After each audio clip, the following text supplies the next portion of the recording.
வணக்கம் வணக்கம் வணக்கம். முதலா நம்முடைய குருஜியான டாக்டர் பிரம்மஸ்ரீ பிதாமக பத்ரிஜி அவரை வணங்கி இதை நம்ம தொடரலாம். மகாவதார் பாபா ஃபவுண்டேஷன் கூட நான் நன்றியை தெரிவிச்சுக்கிறேன் இந்த வாய்ப்பை கொடுத்ததுக்கு. என்னுடைய ஆன்மீக பயணம், அதாவது என்னுடைய ஆன்மாயணம் ராமாயணம் சொல்கிறோம் இல்லையா, ராமாயணம் ராமருடைய பயணம், ராமாயணம். அதே மாதிரி இது என்னுடைய ஆன்மீக பயணம். நீங்கள் பார்த்தீங்கன்னாக்க ஒவ்வொரு ஆன்மாவும் தனக்கு தேவை இருக்கிற அனுபவத்துக்கு தகுந்த மாதிரி சூழ்நிலைகளையும், பிறக்கிற இடத்தையும், தாய் தந்தைகளையும், நண்பர்களையும், உறவினர்களையும் அத்தனையுமே சேர்ந்துருக்குங்க. அதுக்கு தேவை இருக்கிற அனுபவத்துக்கு தகுந்த மாதிரி. அதனால்தான் அந்த அனுபவத்துக்கு தகுந்த மாதிரி சூழ்நிலையை அது உருவாக்கும். அந்த திசையை நோக்கி தான் நம்ம பயணம் செய்வோம். இப்போ நம்முடைய வாழ்க்கையில் வர சம்பவங்கள் இதெல்லாம் ஏன் வந்துட்டு நம்ம ரொம்ப வருத்தப்படுவோம். நம்ம ஒரு விஷயம் என்ன வச்சுக்கணும், நம்ம வாழ்க்கையில் வர்ற அத்தனை சம்பவங்கள் எல்லாமே கெட்டதும் கிடையாதுங்க. கஷ்டமானது, நஷ்டமானது, லாபமானது, அந்த மாதிரி எதுவுமே கிடையாதுங்க. எல்லாமே எக்ஸ்பீரியன்ஸ் தான், எல்லா அனுபவம் தான். அனுபவத்துக்காக தான் நம்ம எல்லாத்தையுமே உருவாக்கிக்கிறோம் நம்மளாலேயே.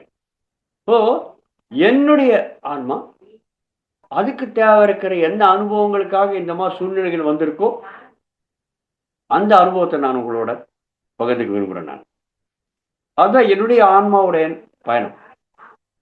என்னுடைய ஆன்மாவுடைய பயணம் அதுதான். Okay masters, okay right.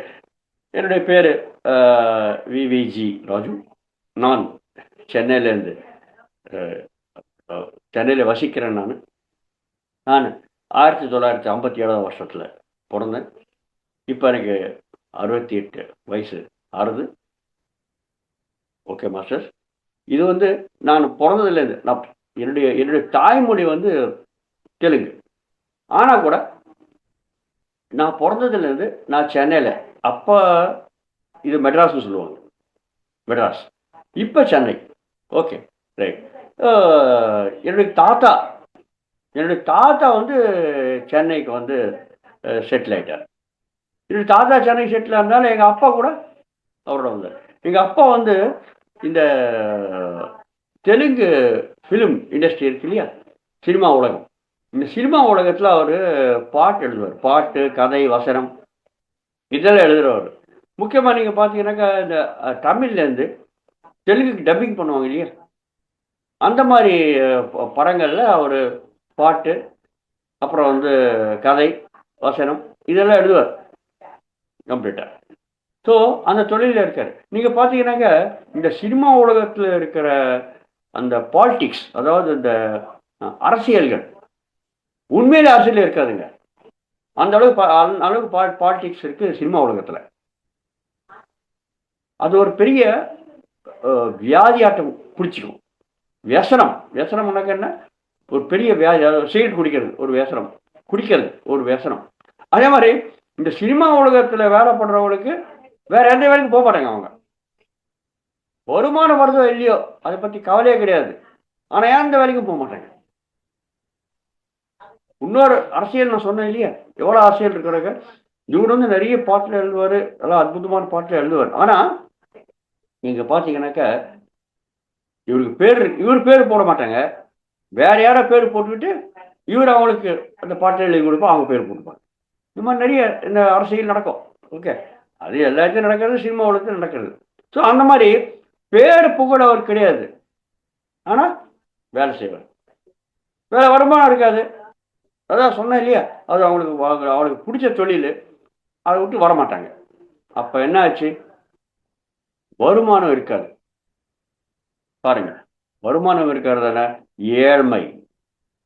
பிறந்ததுலேருந்து ரொம்ப ரொம்ப ரொம்ப ரொம்ப ஏழ்மையை நாங்கள் சந்திச்சோங்க. எப்படி, எந்தபடி? நாங்கள் மொத்தம் 6 பேர். நான் தான் மூத்தவன். எனக்கு 3 தம்பிங்க, 2 தங்கச்சி. நான் தான் மூத்தவன். ஸோ பணமே இல்லை வாடத்துக்கு. ஒரு நாளைக்கு ஒரு வேளை தான் நாங்கள் சாப்பிட்றது. 2வது வேளை சாப்பிட்டோம், அது எங்களுக்கு பண்டிகை தான். ஸோ அந்த மாதிரி ஒரு ரொம்ப இக்கட்டான நிலைமை. நாங்கள் ரேஷன் மீது தான் வாங்கி சாப்பிட்றது. அரிசி வெளில வாங்குறதுக்கு கூட பணம் இல்லை. அந்த மாதிரி ஒரு ரொம்ப கஷ்டமான நிலைமை. ரேஷனில் கொடுக்குற கிரோசின் அதை வச்சு அந்த ஸ்டவ் வச்சு தான் வளர்த்துறது. அது எப்படி பத்தும்? பத்தா இல்லையா? மாதம் ஃபுல்லாக வருமா? வராது அந்த கிரோசின். அதனால முள் வேலி கத்த முள்ளெல்லாம் இருக்கு, அந்த முள்ளு கம்பிய அந்த முள்ளு இதில் வெட்டி அதை விறகா வச்சு நாங்கள் சமைக்கிறது யூஸ் பண்ணுவோம். அதாவது என்ன சொல்ல வரேன்னாக்க, போல ஏழ்மை. ஒரு நாளைக்கு ஒரு வேளை சாப்பாடு கிடைச்சாவே ரொம்ப ரொம்ப அற்புதம். 2வது வேளை ரொம்ப கஷ்டங்க. 3 சாதம் கூட கிடைக்காது. அந்த மாதிரி கஷ்டமான நிலைமை. அது என்னதான் அதுலேருந்து நம்மளுக்கு என்ன அனுபவம் வந்திருக்குனாக்க, அன்னம் அதாவது உணவு பரபிரம்ம ஸ்வரூபம். உணவு வந்து பரபிரம்ம ஸ்வரூபம். அது சாப்பாடுன்றது எவ்வளோ கஷ்டப்பட்டதான் வரும். அதனால இப்போ கூடங்க ஒரு சொலி ஒரு சாப்பாடு ஒரு துளி கூட சாப்பாடு தட்டில் இருந்து கீழே விழாதுங்க. இப்போ கூட எனக்கு நாங்கள் அது மாதிரி பழகிட்டோம். அன்னம் பரபிரம்ம ஸ்வரூபம். வேஸ்ட் பண்ண மாட்டோம். வேஸ்ட் பண்ணுறதே நடக்காது. ஒரு துளி கூட கீழே விழாது பிளேட்டில். எவ்வளோ தேவையோ அவ்வளோ சாப்பிட்றது, அதோட முடியுது. ஸோ அந்த மாதிரி கட்டான ஸ்கூலில் ஃபீஸு கட்டுறது கூட படம் சாப்பாடே படம். ஸ்கூலில் ஃபீஸ் கட்டுறதுக்கு படம். அதனால் நான் கவர்மெண்ட் ஸ்கூல் தான் படித்தோம். தெரியல அப்போ 1 ரூபா தான் எங்கள் ஃபீஸ் எங்களுக்கு. அப்போ அந்த 1 ரூபா கட்டுறதுக்கு கஷ்டம். 2 மாதம் 3 மாதம் கழிச்சு 1 ரூபா கட்டுவோம். 3 மாதம் கழிச்சு ஒரு மாதத்துக்கு 1 ரூபா 1 ரூபா தான் ஃபீஸ். அப்போ 9 மாதம் ஆனாக்கா 9 ரூபா எங்களுக்கு ஃபீஸு. அந்த 9 ரூபா கட்டுறது கஷ்டம். 2-3 மாதத்துக்கு கழிச்சு 3 ரூபா கட்டுறது, 2 ரூபா கட்டுறது. இந்த மாதிரி கஷ்டத்தில் வளர்ந்தனால சாப்பாடு ரொம்ப இதாக, அதாவது அன்னம் பரபிரம ஸ்வரூபம்ன்றத அந்த அனுபவத்தை நம்ம பேரனை வந்து எனக்கு ஆன்மாக இந்த மாதிரி சூழ்நிலையில என்னை பிறக்க வச்சிருக்கு. பார்த்தீங்களா? அதனால ஒரு துளி கூட வேஸ்ட் பண்ண மாட்டேன். அந்த மாதிரி. ஸோ அந்த மாதிரி பிறந்திருக்கும். வளர்ப்பு நடந்திருக்கு. படிப்பில் படிச்சிருக்கோம். சென்னையில் தான் நாங்கள் படித்தது. ஃபுல்லாக முழு படித்தது. ஸோ படிச்சுட்டு என்னன்னாக்க, நம்மளுக்கு இஷ்டமில்லாத சில விஷயங்கள் நம்ம வாழ்க்கையில் வருங்க. நம்ம நினச்சிப்போம் இதனால் ரொம்ப ப்ராப்ளம் உண்டு. கிடையாது. எக்ஸ்பீரியன்ஸ்க்காக வருது. அதனால் சூழ்நிலை வருதுன்னு சொன்னேன் இல்லையா? ரைட். இப்போ என்னன்னாக்கா, நான் படிக்கும்போது அப்போ வந்து எஸ்எல்சி இருக்குது. அதாவது இப்போ வந்து 10ஆம் கிளாஸோட முடிஞ்சுது. அப்புறம் வந்து +1 +2 ஆரம்பிச்சிருக்கு இல்லையா? அப்போ அப்படி கிடையாது. 11th வரலையும் இருக்குது. 12th வந்து பியூசின்னு சொல்லுவாங்க, ப்ரீ யூனிவர்சிட்டி கோர்ஸ். அதுக்கு பிறகு தான் ஏதோ கிராஜுவேஷன் படிப்பாங்க. அதனால் 10th and 11th 10ஆம் கிளாஸு 11ஆம் கிளாஸு 11ஆம் கிளாஸ் எஸ்எல்சின்னு சொல்லுவாங்க. ஸோ 10th and 11th நாங்கள் ஒரு எலக்டிவ் எடுத்துக்கணும். Elective subject. எலக்டிவ் சப்ஜெக்ட் என்ன? Physics, chemistry, mathematics, biology. இந்த 4 சப்ஜெக்டில் ஏதோ ஒரு சப்ஜெக்ட் நீங்கள் எலக்டிவ் எடுத்துக்கணும். எலக்டிவ் எடுக்கிறவங்க இப்போ எனக்கு வந்து அந்த ஸ்கூலில் கெமிஸ்ட்ரி சப்ஜெக்ட் எலக்டிவில் ரொம்ப ரொம்ப ரொம்ப அற்புதமாக சொல்கிற டீச்சர் இருக்கார். ரொம்ப ஃபஸ்ட் கிளாஸ் டீச்சர் இருக்கார் அவர். அதனால் கெமிஸ்ட்ரியில் எல்லாருக்கும் ஆல்மோஸ்ட் 80% 90% எல்லாம் வரும். அதனால் எனக்கு கெமிஸ்ட்ரி எடுக்கிறதுக்கு நான் இன்னும் ட்ரை பண்ணேன். ஆனால் கெமிஸ்ட்ரி எடுக்கிறதுக்கு எனக்கு அந்த மார்க் பத்தலை. மார்க் நல்லா ஹை மார்க்ஸ் இருந்தால் தான் கெமிஸ்ட்ரி எல்ட்டு கொடுப்பாங்க. ஏன்னா நல்ல மார்க் நல்லா ஸ்கோர் பண்ணுறதுக்கு சான்ஸ் இருக்குது அப்படின்ட்டு டீச்சர்னால எனக்கு கிடைக்கல. எனக்கு வந்த மார்க்குக்கு அந்த 10ஆம் கிளாஸில் வந்து 9ஆம் கிளாஸில் வந்த மார்க்கு வச்சு 10ஆம் கிளாஸில் எலக்டிவ் செலக்ட் பண்ணுவாங்க. அந்த அளவுக்கு எனக்கு மார்க் வரல. என்ன பண்ணுறது? மேத்தமெட்டிக்ஸ்னால் எனக்கு பயம். ஏன்னா மேத்தமெட்டிக்ஸ் டீச்சர் சரியாக சொல்ல மாட்டார். மேக்ஸ் டீச்சர் சரியாக சொல்ல மாட்டார் அவர். அதனால மேக்ஸ் எல்லாம் ஒழுங்காக வராது. ரொம்ப பயம் மேக்ஸ் எனக்கு. அதுக்கு பிறகு அப்புறம் மேக்ஸில் 100க்கு 100 வாங்கிக்க, அதுவே சமாச்சாரம். ஆனால் அந்த சொல்கிற டீச்சர் சரியா இல்லைனால மேக்ஸ் வேணாப்பா. சரி, கெமிஸ்ட்ரி எனக்கு கிடைக்கல. பயாலஜி அது என்ன டாக்டர் படிக்க போகிறது இருந்தால் பயாலஜி போகலாம், அது அவ்வளோ இன்ட்ரெஸ்ட் கிடையாது. இனி மிச்சம் இருக்கிறது என்ன? ஃபிசிக்ஸ். ஃபிசிக்ஸில் நீங்கள் பார்த்தீங்கன்னாக்கா ஃபிசிக்ஸ் எலக்ட்ரிக் எடுத்தவங்க அத்தனை பேருமே நிறைய பேர் 40%, 45% மேலே எவனும் வாங்கலாங்க. இது வரையும் சரித்திரமே கிடையாதுங்க. ஸ்கூலில், ஹைஸ்கூலில் கொஞ்சம் கூட சரித்திரம் கிடையாது. அந்த மாதிரி நிலைமையில் இருக்கும்போது என்ன பண்ணுறது? கெமிஸ்ட்ரி கிடைக்கல, மேத்தமெட்டிக்ஸ் எனக்கு பயம், பயாலஜி எனக்கு பிடிக்காது. இனி மிச்சம் இருக்கிறது என்ன? ஃபிசிக்ஸ் தான். ஃபிசிக்ஸ் எடுக்க வேண்டிய நிலைமை வந்துடுச்சு. சரி, எடுத்தோம் ஃபிசிக்ஸ். ரைட், எடுத்த பிறகு அன்றைக்கி என்ன நடந்தது? அந்த அந்த வருஷத்தில் நான் எப்போ ஃபிசிக்ஸ் எடுக்க வேண்டிய நிலைமை வந்திருக்கோ, இந்த கெமிஸ்ட்ரி டீச்சர் ஃபிசிக்ஸுக்கு மாறிட்டாருங்க. ஏதோ அந்த பாலிடிக்ஸ் நடந்திருக்காங்க அந்த ஸ்கூலில், ஃபிசிக்ஸுக்கு அவரை மாற்றிட்டாங்க. பாருங்கள் எப்படி நடந்திருக்குன்ட்டு. ஃபிசிக்ஸ் நடந்தாக்கா டீச்சர் ரொம்ப ஃபஸ்ட் கிளாஸ் டீச்சர் ஆச்சு. ஸோ ஃபிசிக்ஸ் கற்றுக்க ஆரம்பித்தேன். கடைசியில் 11th ஸ்டாண்டர்ட் எஸ்எல்சியில் நீங்கள் பார்த்தீங்கன்னாக்க எனக்கு ஸ்கூல் ஃபஸ்ட்டு ஃபிசிக்ஸில் 85%, 88% வாங்கியிருக்கேன் நான் ஃபிசிக்ஸில். இப்போ என் ஸ்கூலில் என் ஸ்கூல் போர்டில் என் பேர் போட்டிருக்காங்க, எனக்கு ஃபிசிக்ஸ் ஃபஸ்ட்டு. பாருங்கள், எனக்கு வந்து ஒரு பிடிக்காதது கஷ்டமான ஒரு சப்ஜெக்டு, அது எடுக்க வேண்டிய சூழ்நிலை வந்திருக்கு. ஸோ எதுவுமே நம்மளுக்கு கஷ்டம் கிடையாது, கஷ்டம் கிடையாது. ஆன்மா வந்து அந்த மாதிரி தேர்ந்தெடுக்குங்க எக்ஸ்பீரியன்ஸுக்காக. அது சொல்ல வந்தேன். ரொம்ப சிம்பிள் எக்ஸாம்பிள்ஸ். அப்போலேருந்தே ஃபிசிக்ஸில் ஸ்கூல் ஃபஸ்ட். சரி, ஓகே. எஸ்எல்சியில் நல்லபடியாக மார்க்கில் வாங்கிட்டு ஃபிசிக்ஸில் 88% வாங்கி ஸ்கூல் ஃபஸ்ட் வந்து சரி எஸ்எல்சி முடிச்சாச்சு. முடித்த பிறகு எனக்கு வந்து அடுத்தது படிக்க வேண்டியது நீங்கள் பியூசியில் சேரணும், இல்லை பியூசியில் சேர்ந்து அப்புறம் கிராஜுவேட் சேரணும். நான் சொன்னேன் இல்லையா, எங்களுக்கு பணமே கிடையாது, வருமானமே இல்லை. நான் ஸ்கூல் ஃபீஸில் கட்டி, காலேஜ் ஃபீஸில் கட்டி பியூசியில் சேரத்துக்கு எனக்கு அதுக்கு பணம் இல்லை. எனக்கு வந்து பிகாம் படிக்கணும்னு ஆசை, காமர்ஸ் படிக்கணும்னு ஆசை, காலேஜில் சேரணும், பணம் இல்லை. என்ன பண்ணுறது? அதனால் இல்லை இன்ஜினியரிங் போகிறதுக்கு பணம் இல்லை. ஸோ அதனால் என்ன பண்ணுறது? இப்போ அதுக்கு என்ன பண்ணுறதுப்பா? அதுக்கு என்ன வழி இருக்குது? இப்போ எங்கள் பெரியப்பா சொன்னார், இதில் போறியா நீ பேசாம பணம் இல்லை, அதில் டெக்னிக்கல் கோர்ஸ் போடு, ஏதாவது டெக்னிக்கல் கோர்ஸில் சேரு. கடைசியில் பாலிடெக்னிக் போய் சேர வேண்டியாச்சு. பாலிடெக்னிக்கில் போனாக்க திருப்பி அங்கேயும் நிறைய சப்ஜெக்ட்ஸ் இருக்குது இல்லையா, எலக்ட்ரிக்கல் இருக்குது, மெக்கானிக்கல் இருக்குது, சிவில் இருக்குது, எலக்ட்ரானிக்ஸ் இருக்குது. இந்த மாதிரி இதில் ஏதோ ஒன்று நம்ம எடுத்துக்கணும். அது 3 வருஷம் course polytechnic. First year PTC pre technical course, second year, third year நீங்கள் என்ன சப்ஜெக்ட் எடுக்கிறீங்களோ அது. அங்கேயும் ப்ராப்ளம். ஏன்னா மெக்கானிக்கல் எடுக்கிறதா இருந்தாக்கா ஐயோ ரொம்ப கஷ்டப்படணும்ப்பா. நான் வந்து ரொம்ப உங்களுக்கு பர்சனாலிட்டி ரொம்ப ஒல்லியாக இருப்பேன் நான்.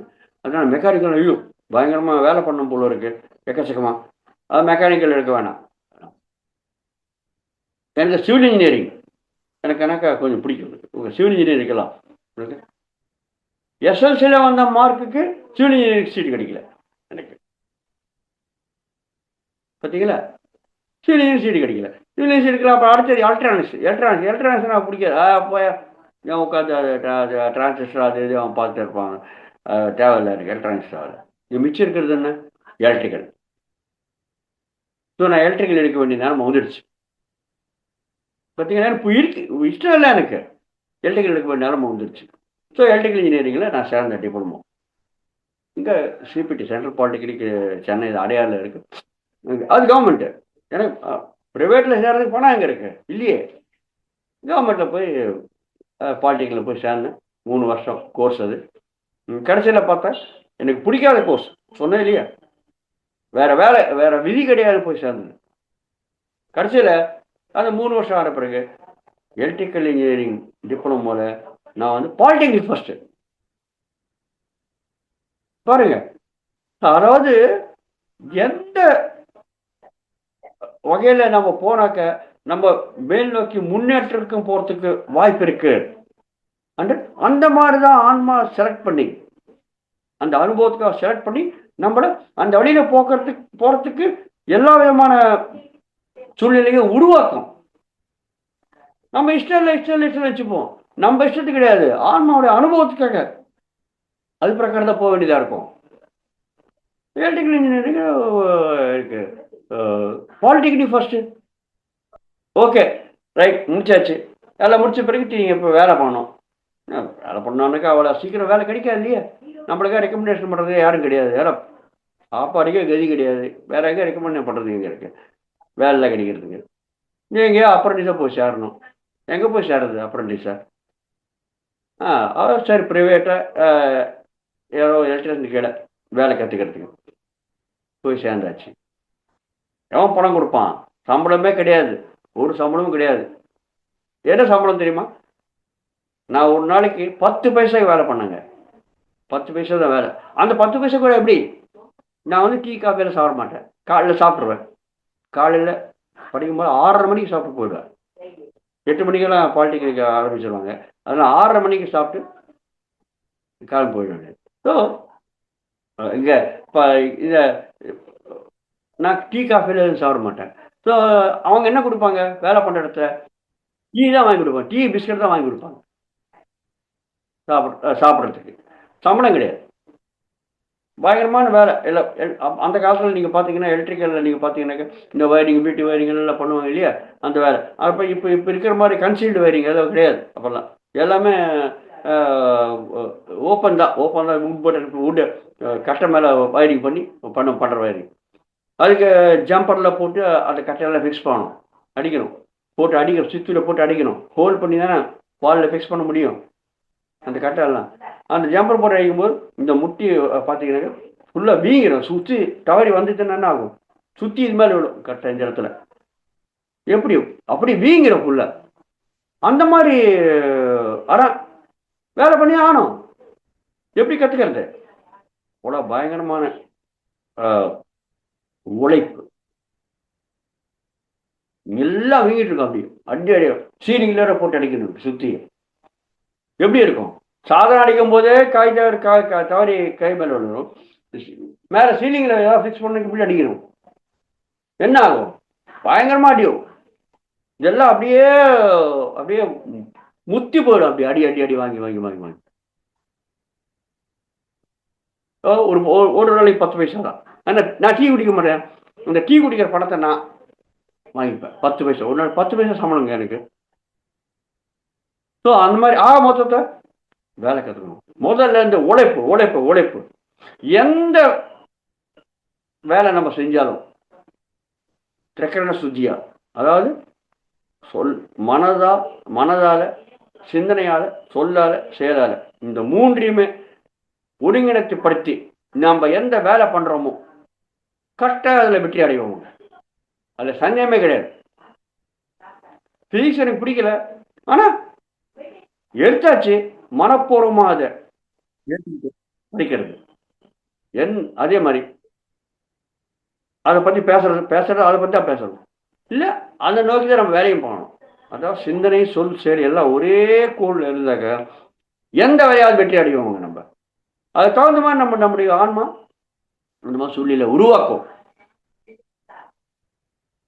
பார்த்தீங்களா? ஸோ ரொம்ப கஷ்டப்பட்டோம். வேலை கற்றுக்கணும். ஏழை அப்படியே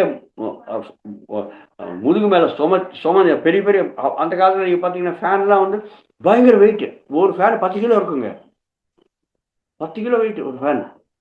10 கிலோ வெயிட் இருக்கிற ஃபேனை முதுகு மேலே சுமைச்சு மேலே எடுத்துன்னு போயிட்டு அப்படியே எலி மேலே ஏறி மாட்டணும். இப்போ இருக்கிற ஃபேன்லாம் 2 கிலோ கூட இருக்காது, தெரியுமா? 10 கிலோ ஃபேன். இப்போ கூட பார்த்தீங்கன்னாக்க எங்கள் வீட்டில் அந்த காலத்தில் இருக்கிற ஃபேன் எங்கள் வீட்டில் இப்போ கூட ஓடுறது. ஸோ அந்த மாதிரி பயங்கர கஷ்டமான வேலைகள், உடற்பயிற்சியோட இருக்கிற வேலை. அதுக்காக உடற்பயிற்சி தேவையில்லை. அப்போல்லாம் வேலை பண்ணால் போதும், உடற்பயிற்சி வந்துடும். ஸோ அந்த மாதிரி எல்லா வேலைகளும் பண்ணவங்க. ஸோ ஸ்லோவாக எக்ஸ்பீரியன்ஸ் கெயின் பண்ணி அப்புறம் இந்தியன் எக்ஸ்பிரஸ் பேப்பர் கம்பெனி இருக்கு இல்லையா, அதில் போய் சேர்ந்தோம். எலக்ட்ரிக்கல் ட்ரைனிங் போய் சேர்ந்தோம். அங்கேயும் வேலை கற்றுக்கிறது. எந்த இடத்துல போய் சேர்ந்தாலும் உங்களுடைய மனப்பூர்வமா அதை கற்றுக்கணும். கற்றுக்கணும்ட்டு ஆர்வம்.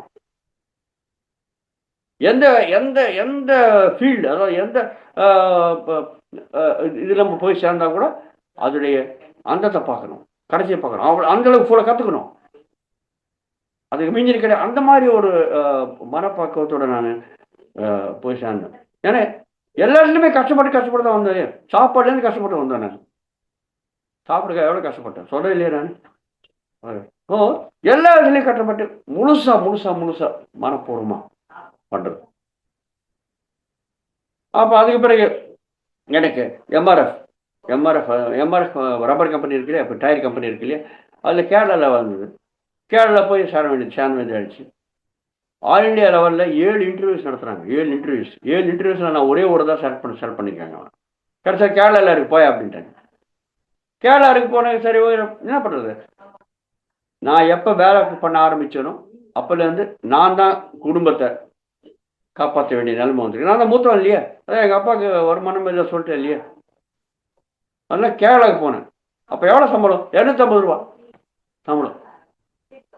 200 ரூபா சம்பளத்துக்கு கேரளாவுக்கு போயிட்டு நான் 50 ரூபாயில் நான் அங்கே வாழ்ந்து 200 ரூபா வீட்டுக்கு அனுப்புவேன் நான். ஏன்னா என்னுடைய வருமானத்தோட குடும்பம் நடக்கும். எங்கள் தங்கச்சியில் படிக்கிறது, அவங்களாம் படிக்கிறதுக்கெல்லாம் நான் படம் அனுப்புகிறேன். தங்கச்சி தம்பியில் படிக்கிறதுக்கெல்லாம். So right, okay. அந்த மாதிரி நம்ம நான் சொன்னேன் இல்லையா, ஃபேக்ட்ரியில் எலக்ட்ரிக்கல் சூப்பர்வைசர் ட்ரைனிங் எப்போ சேர்ந்தேன். 2 வருஷம் ட்ரைனிங். ஸோ முதல்ல அந்த உழைக்கிற அந்த தன்மை இருக்கு இல்லையா, அதனால எந்த விதமான ஃபேக்ட்ரியில் இப்போ பெரிய பெரிய எலக்ட்ரிக்கல் மிஷினரியில் இருக்கும். அது கற்றுக்கணும். ஏதோ ஆச்சுனாக்க எதோ சமாச்சாரம் அதை கற்றுக்கிறதுக்கு திருப்பி நம்ம மூளையை யூஸ் பண்ணி நம்ம கூட இருக்கிற எலக்ட்ரிக்கல் இன்ஜினியர்ஸோட சேர்ந்து அவங்க கற்றுக் கொடுப்பாங்க இல்லையா என்னன்ட்டு. ஸோ எந்த ஃபால்ட் வந்தாலும் நான் ஷிஃப்ட்டில் வருவேன். எந்த ஃபால்ட் வந்தாலும் அந்த ஃபால்ட் ரெக்டிஃபை ஆகிற வரலையும் நான் ஷிஃப்ட் விட்டு போக மாட்டேங்க. சிலப்போ 3 ஷிஃப்ட்லேயும் கண்டினியூ பண்ணிடுவேன். மார்னிங் ஷிஃப்ட்டில் போனாக்கா ஏதாவது ஃபால்ட் வந்தது அப்படின்னாக்க அதை வந்து சரி பண்ண முடியல, 2ஆவது ஷிஃப்ட்டில் மத்தியான ஷிஃப்ட்டில் சரி பண்ண முடியல, கண்டினியூ பண்ணிடுவேன். நைட் ஷிஃப்ட்டில் கூட மத்தியான ஷிஃப்ட்டில் கூட உங்களுக்கு அது ஃபால்ட் ரெடி ஆகலை, அப்போ நைட்டுக்கு போயிடுச்சு. நைட் ஷிஃப்ட்டில் வர இன்ஜினியரோட திருப்பி நான் கண்டினியூ பண்ணிடுவேன். அந்த மாதிரி 3 ஷிஃப்ட்லேயும் நிறைய ஒர்க் பண்ணியிருக்கேன். ஃபால்ட் ரெக்டிஃபை ஆகிற வரலையும் நகர மாட்டேன். அங்கேருந்து ஃபேக்ட்ரியிலே உட்காந்துட வேண்டியது. 24 மணி நேரம் 48 மணி நேரம் சரி. அதாவது கற்றுக்கணுன்ற ஆர்வம். இது என்ன, இதோடைய கை எண்டை பார்க்கணுங்க, அது எப்படி விட்டுற முடியும்? ஸோ 6 மாதத்துக்குள்ள அந்த ஃபேக்ட்ரியில் இருக்கிற அத்தனை எக்யூப்மெண்ட்டு, அத்தனை எந்திரங்களுடைய ஃபால்ட்ஸு நான் தனிப்பட்ட முறையில் நான் ரெக்டிஃபை பண்ணுறதுக்கு திறமை வந்திருக்குங்க. ஒரு ட்ரைனியாக இருக்கிறவங்கள கூட நீங்கள் கூட இருக்கணும், தனியாக விட மாட்டாங்க வேலை பண்ணுறதுக்கு. ஆனால் 6 மாதத்துக்குள்ள இவ்வளோ உழைப்பு பண்ணி கற்றுக்கிறதுனால என்ன வந்து ஒரு ஷிஃப்ட்டுக்கு இன்ஜினியர் இன்சார்ஜாக பண்ணிட்டாங்க. ட்ரைனியாக இருக்கிறவன் நான் பாருங்க. தனிப்பட்ட முறையில் நான் ஷிஃப்ட்டை மேனேஜ் பண்ணுறது. ரெகுலர் இன்ஜினியருக்கு தான் கொடுப்பாங்க, ட்ரைனிங் கொடுக்க மாட்டாங்க. ஆனால் இவ்வளோ கஷ்டப்பட்டு நம்ம உழைச்சி அவ்வளோ திறமையை நம்ம காட்டுறதுனால என்ன ஷிஃப்ட் இன்சார்ஜ் ஆகிட்டாங்க ட்ரைனிங்காக இருக்கும்போது. பார்த்தீங்களா மாஸ்டர்ஸ், நம்ம எப்போ நம்ம மனப்பூர்வமாக, அதாவது மனதையும் பேச்சையும் உடலையும் நம்ம எல்லாத்தையுமே, அதாவது சிந்தனை சொல் செயல் எல்லாத்தையுமே சேர்த்து வச்சு ஒருங்கிணைப்படுத்தி நம்ம எந்த வேலை பண்ணுறதும் அதில் வெற்றி அடைவோங்க. பாருங்க, என்ன ஷிஃப்ட் இன்சார்ஜ் ஆகிட்டாங்க, ட்ரைனிங்காக இருக்கிறவன். ரைட். அப்போ இருக்கும்போது நான் சிறப்பு. ஆனால் சென்னையில் கிடையாது. நான் கேரளாவில் இருக்கேன். கேரளா கோட்டயத்தில் வேலை பண்ணேன். 50 ரூபா நான் செலவு பண்ணிட்டு 200 ரூபா வீட்டுக்கு அனுப்புகிறேன். அப்புறம் கடைசியில் நான் சிபிடபிள்டி இல்லை அதுவும் ஆல் இண்டியா டெஸ்ட்டில் நான் டெஸ்ட் எழுதி அப்புறம் சிபிடபிள்யூ ஜூனியர் இன்ஜினியராக எனக்கு வேலை கிடச்சிது. சென்னையில் போஸ்டிங் கிடைச்சிருக்கு. அப்போ சென்னையில் போஸ்டிங் கிடைச்சதுன்னா என்ன? சென்னையில் போஸ்டிங் கிடைச்சனாக்க 400 ரூபாய் சம்பளம். அது 400 ரூபாய் சம்பளத்துக்கு சென்னையில் போஸ்டிங் கிடைச்சனாக்க 400 ரூபாய் நான் முழுசாக கொடுக்கலாம் வீட்டுக்கு, ஒரு பைசா கூட செலவு பண்ணாத. அதனால நான் அங்கேருந்து ரிசைன் பண்ணி சிபிடபிள்யூல சேர்ந்தேன். அவங்களாம் அடிச்சுக்கிறாங்க, வேணாம் வேணாம் வேணாம், இவ்வளோ திறமைசாலியாக இருக்க நீ, உன்னை வந்து எனக்கு 2 வருஷம் எனக்கு ட்ரைனிங்காக இருக்கிறவன் 1 வருஷத்துக்குள்ளேயே நான் போடான்னு சொன்ன உடனே 1 வருஷத்துக்குள்ளே ஒன்று பர்மனன்ட் பண்ணிடுறேன், நீ போவேணா தேசியது அப்படி ரொம்ப கெஞ்சினாங்க அவங்க. ஆனாலும் எனக்கு சார் எனக்கு அங்கே பர்மனண்டாக்க 400 ரூபாய் சம்பளம். இங்கே என்ன சம்பளம் வருதோ ஜேஏ சேர்ந்தாக்க ஜூனியர் சேர்ந்தாக்க அதே சம்பளம் அங்கே வரும். ஆனால் நாங்கள் தனியாக இருக்கணும் இல்லையா? 400 ரூபாய் சம்பளம் வந்தாக்க ஒரு 100 ரூபாய் செலவாச்சுனாக்கா 300 ரூபாய் அனுப்ப முடியும். ஆனால் சென்னை வந்தாக்க 400 ரூபாய் சம்பளம் வந்தாக்க 400 ரூபாய் கொடுத்துட முடியும் வீட்டுக்கு. அதனால சார் தயவு விட்டு என்ன விட்டுருங்க, ரிலீவ் பண்ணுறேங்க அப்படி ரொம்ப ரொம்ப ரொம்ப வற்புறுத்துறாங்க. நீ போகாதையா போகாதியா, நீ கவர்மெண்ட் வேலையில் போய் சேர்ற, கவர்மெண்ட் வேலை போய் சேர்றாங்க, உனக்கு ஒன்றுமே நடக்காதியா, ஒன்றுமே வராதியா. இப்போ பாரு, ஒரு வருஷத்துல நான் பர்மனன்ட் பண்ணுறேன், அந்த மாதிரிலாம் நடக்காதியா, அங்கே நீ ஒன்றுமே கற்றுக்க முடியாதியா, எல்லாம் சோவேறு பசங்களோட இருப்பாங்கய்யா, எவ்வளோ சொன்னாங்க. ஆனால் என்னுடைய குடும்ப நிலைமை நான் சப்போர்ட் பண்ணணும். அதனால சாரி சார் நான் போகிறேன். சரி ஓகே, அவங்க விட்டாங்க, நான் வந்து ஜாயின் பண்ணேன். இங்கே சிபிடபிள்யூ ஜாயின் பண்ணும்போது எங்கள் எக்ஸிக்யூட்டிவ்னு சொல்லிட்டார், ஏய் என்னையா நீ அந்த கம்பெனியில் விட்டு வர, நீ இங்கே ஒன்றுமே கற்றுக்க முடியாதியா, நீ எவ்வளோ வேலை பண்ணால் கூட ஒன்று நாங்கள் எதுவும் பண்ண முடியாது, அவுட் ஆஃப் 10 எல்லாம் ஒன்றும் பண்ண முடியாது, எல்லாரும் 10ஓட 11 தான் போய் சேர முடியும், நீ உனக்காக செப்பரேட்டாக ஒன்றும் பண்ண முடியாது அப்படின்னு அவரே சொல்லிட்டார். ஆனாலும் என்னோடய குடும்ப நிலைமை, நான் 1 ரூபா அதிகமாக வாங்கினா கூட ரூம் கொடுத்துடலாம் இல்லையா? அதனால வந்து சேர்ந்தாச்சு. சரி ஓகே சரிப்பா சேர்ந்தாச்சு. எப்படி அந்த உழைக்கிற தன்மை இருக்கு இல்லையா, கடினமான உழைக்கிற தன்மை இருக்கிறதுனால சிபிடபிள்யூலையும் பயங்கரமாக வேலை பண்ண ஆரம்பித்தேன். ரொம்ப ரொம்ப ரொம்ப எனக்கு பாராட்டுகள் எல்லா இடத்துலையுமே. ஆனாலும் சொல்கிறேன், ஏற்கனவே சொல்லியிருக்காரு இல்லையா, நான் எதுவும் பண்ண முடியாது அவனுக்கு, ஏன்னா நீ 10ஓட சீனியாரிட்டின்னு சொல்லுவாங்க இல்லையா, மூத்தவங்க யார் அதுக்கு தகுந்த மாதிரி எக்ஸ்பீரியன்ஸ் தகுந்த மாதிரி தான் அவங்களுக்கு ப்ரமோஷன் கொடுக்குறது எல்லாம் பண்ண முடியும், வேலை பண்ண முடியாது. ராஜா என்ன ஒன்றும் பண்ண முடியாதியா, நீ நல்லா பயங்கரமாக வேலை பண்ணுற, ஆனாலும் என்னால் அவுட் ஆஃப் 10 எதுவும் பண்ண முடியாது. ஓகேப்பா நல்லா இருக்கு, எல்லாம் ரிப்போர்ட் நல்லா எழுதியிருக்கேன், அவ்வளோதான். சிபிடபிள்யூல இருக்கும்போது அந்த இடத்துல இருக்கும்போது எனக்கு படிக்கணும் ஆர்வம் இருக்கு இல்லையா, ஏன்னா பணம் இல்லாத படிக்கிறேன். சிபிடபிள்யூ இருக்கும்போது நான் ஏஎம்ஐ படித்தேங்க, காலையில் போய் சேர முடியாது, ஏஎம்ஐ படித்தேன். ஏஎம்ஐ இன்ஜினியரிங் கோர்ஸில் சேர்ந்து பிஇக்கு ஈக்குவல். ரொம்ப கஷ்டம். எப்படி படிக்கிறது? பஸ்ஸில் ட்ராவல் பண்ணி போகும்போது பஸ்ஸில் உட்காந்து பஸ்ஸில் நின்றுட்டு அப்படியே ஒரு சப்ஜெக்ட் படிக்கிறது, வேலை பண்ணிட்டு இருக்கும்போது வேலை பண்ணிட்டு அப்புறம் பஸ்ஸில் வர போது ஒரு சப்ஜெக்ட் படிக்கிறது, எக்ஸாம் முன்னாடி படிக்கிறது, அந்த மாதிரி படிச்சு அவ்வளோ டஃப்பான ஏஎம்ஐ கோர்ஸை நான் வந்து 3 வருஷத்தில் ஃபர்ஸ்ட் கிளாஸில் பாஸ் பண்ணிட்டேன். பாருங்க, படிக்கணுன்ற ஆர்வம் இருக்கு, எப்படியா படிச்சாலும். இப்போ சம்பாதிக்கிறோம் இல்லையா, போதும் அந்த படத்தை வச்சு கொஞ்சம் படிச்சிட வேண்டியது. அது மாதிரி அங்கே வேலை பண்ணிட்டேன் நான், ஏஎம்ஐ சப்ஜெக்ட் கம்ப்ளீட் பண்ணேங்க. ப்ராசஸ் பாருங்க எப்படி இருக்குன்ட்டு. ஸோ இவ்வளோ திறமை இருக்கிறதுனால திருப்பி எனக்கு அங்கே ப்ரமோஷன் கொடுக்க முடியாது. எனக்கு என்பிசிசின்ட்டு ஒரு கம்பெனி இருக்குது, நேஷனல் பில்டிங் கன்ஸ்ட்ரக்ஷன் கார்பரேஷன், அதில் எனக்கு ஏஇஆ ப்ரமோஷன் வந்துருக்கு, அப்பாயின்மெண்ட் வந்திருக்கு. AE assistant engineer grade 1 promotion வந்திருக்கு. எல்லாம் இது தரும். உடனே இந்த இங்கே இருக்கிறவங்க சிபிடபிள்யூ இருக்கிறவங்க உடனே போயிட்டு வாப்பா, ரொம்ப ரொம்ப சந்தோஷம், அது உனக்கு எதுவும் பண்ண முடியாது, அட்லீஸ்ட் அங்கேயா கொடுத்தாங்க அப்படின்ட்டு அங்கே என்பிசியில் போய் சேர்ந்தேன்.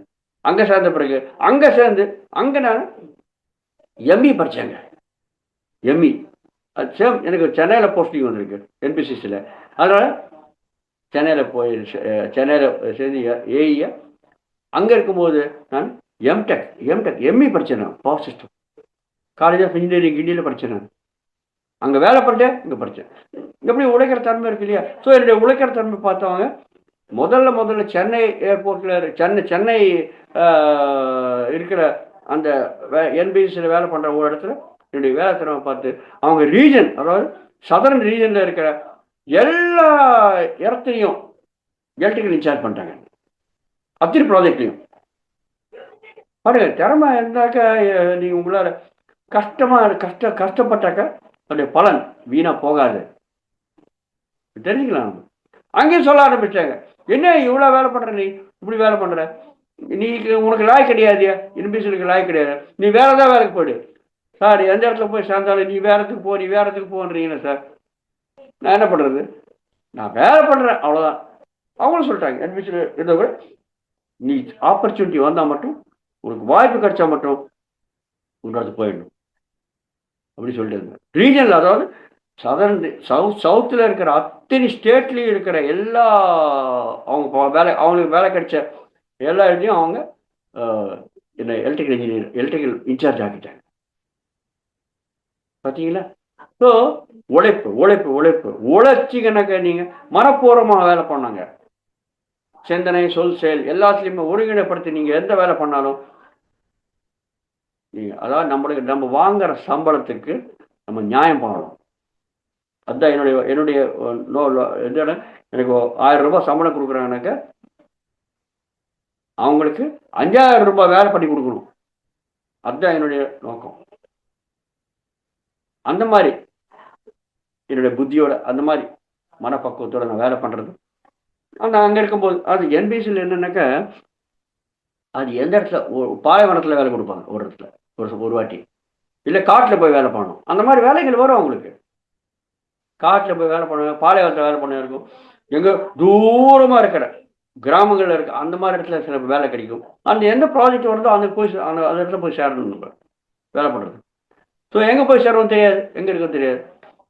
அதனால் அங்கே இருக்கும்போது நான் ஏர்போர்ட் அதாரிட்டியில் அந்த எக்ஸாம்ஸ் எல்லாம் எழுதி ஆல் இண்டியா லெவலில் அதெல்லாம் ட்ரை பண்ணேன். கடைசியில் ஏர்போர்ட் அதாரிட்டியில் வேலை கிடச்சிது. ஆஸ்திரேலியா எக்ஸிக்யூட்டிவ் இன்ஜினியர் ப்ரொமோஷன் தான் வேலை கிடச்சிது. வேலை கிடச்சி ஹைதராபாத் போஸ்டிங். எனக்கு சென்னையில் வேலை கிடச்சிது, நான் சென்னையில் இருக்கணும்ட்டு. அவங்க சென்னையில் கொடுக்க முடியாது, ஹைதராபாத் போய் சேர்ந்தா சரி போ அப்படின்ட்டேன். ஏன் ஏர்போர்ட் அதாரிட்டியில் போய் சேர்ந்தேன்? அது ஏர்போர்ட்டில் வேலை பண்ண முடியும், அது பாலைவனத்துலேயோ இல்லாட்டி காட்டிலே நாட்டு அந்த மாதிரி இருக்காது. அட்லீஸ்ட் ஏர்போர்ட்டில் வேலை பண்ணுறதுக்கு வாய்ப்பு இருக்குது இல்லையா? ஏர்போர்ட் பெரிய பெரிய சிட்டியில் தான் இருக்கும் இல்லையா? ஸோ அந்த அளவுக்கு அதனால் ஏர்போர்ட்டில் செய்யலாம் அப்படின்ட்டு நான் தான் இங்கே அற்புதமாக வேலை பண்ணியிருக்கும் போது ஏர்போர்ட்டில் வேலை கிடைச்சதுன்னு அவங்க ரொம்ப சந்தோஷமாக என்னை ரிவ்யூ பண்ணாங்க. போயிட்டு வாயா சீக்கிரம் போய் சரியா, அட்லீஸ்ட் இதோட அது நல்லா இருக்கும். அட்லீஸ்ட் நீங்கள் பாலைவனத்துலேயோ காட்டிலையோ இல்லாத நல்ல சிட்டியில் வேலை பண்ணலாம் அப்படின்ட்டு அவங்க உடனே லீவ் பண்ணி என்பிசியில் போய் வெளியில் வர ரொம்ப கஷ்டமாங்க, உடனே போய் சேர்ந்தாக்க. அந்த மாதிரி அவங்க உடனே சிம்பிளாக லெட்டர் எழுதி கொடுத்தாக்க அந்த லெட்டர் வந்து ஃபேக்ஸ் அனுப்பிச்சு என்பிசி ஹெட் குவார்ட்டர்ஸ் டெல்லி, அங்கேருந்து அவங்க அப்ரூவ் பண்ணிட்டு ஃபேக்ஸில் அப்ரூவ் பண்ணாங்க ரெசிக்னேஷனை. ரொம்ப ரிக்கார்டாங்க அது. அந்த மாதிரி நடக்கவே இல்லையா யாருக்கும். அழுவாங்களே ரிலீவ் பண்ணி வெளியே வரத்துக்கு, சீக்கிரம் விட மாட்டாங்களா அந்த அந்த மாதிரி ரிலீவ் பண்ணி ஃபேக்ஸில் கொடுத்தோம். இன்னைக்கு ஃபேக்ஸ் அனுப்பிச்சு மறுநாள் காலையில் ரெசிக்னேஷன் ஆக்செப்ட் வந்துடுச்சு, போய் சேர்ந்தோம். பார்த்தீங்களா மாஸ்டர்? ஸோ ஹைதராபாத்தில் போய் சேர்ந்தோம். அப்புறம் உழைக்கிற தன்மை இருக்குது. ஹைதராபாத்தில் போய் சேர்ந்த பிறகு அங்கேயும் நம்முடைய அந்த தன்மை விட மாட்டோம் இல்லையா, அங்கேயும் உழைச்சி ஹைதராபாத் ஏர்போர்ட் பெரிய airport, electrical incharge, electrical mechanical எல்லாமே இன்சார்ஜ், ரெண்டுமே இங்கே இன்சார்ஜ். அங்கேயும் உழைக்கிற தன்மை இருக்கிறதுனால அங்கேயும் நல்ல வேலை காட்டி நம்முடைய முழு தன்மையை நம்ம காட்டினால ஆல் இண்டியா லெவலில் கிட்டத்தட்ட நீங்கள் 115 ஏர்போர்ட் இருக்கு. ஆல் இண்டியா லெவலில் 115 ஏர்போர்ட்டில் பெஸ்ட் ஏர்போர்ட் மெயின்டெனன்ஸ் அவார்டு எனக்கு கிடைச்சிருக்குங்க ஹைதராபாத் ஏர்போர்ட்டில் வேலை பண்ணும்போது. பார்த்தீங்களா மாஸ்டர்? உழைக்கிற தன்மை இருந்தாக்க எப்பயுமே அவங்களுக்கு பாராட்டுகள் தான். ஸோ என்னுடைய நோக்கம் என்ன, நம்மளுக்கு வர்ற அந்த சேலரிக்கு நம்ம முழு நியாயம் பண்ணணும்.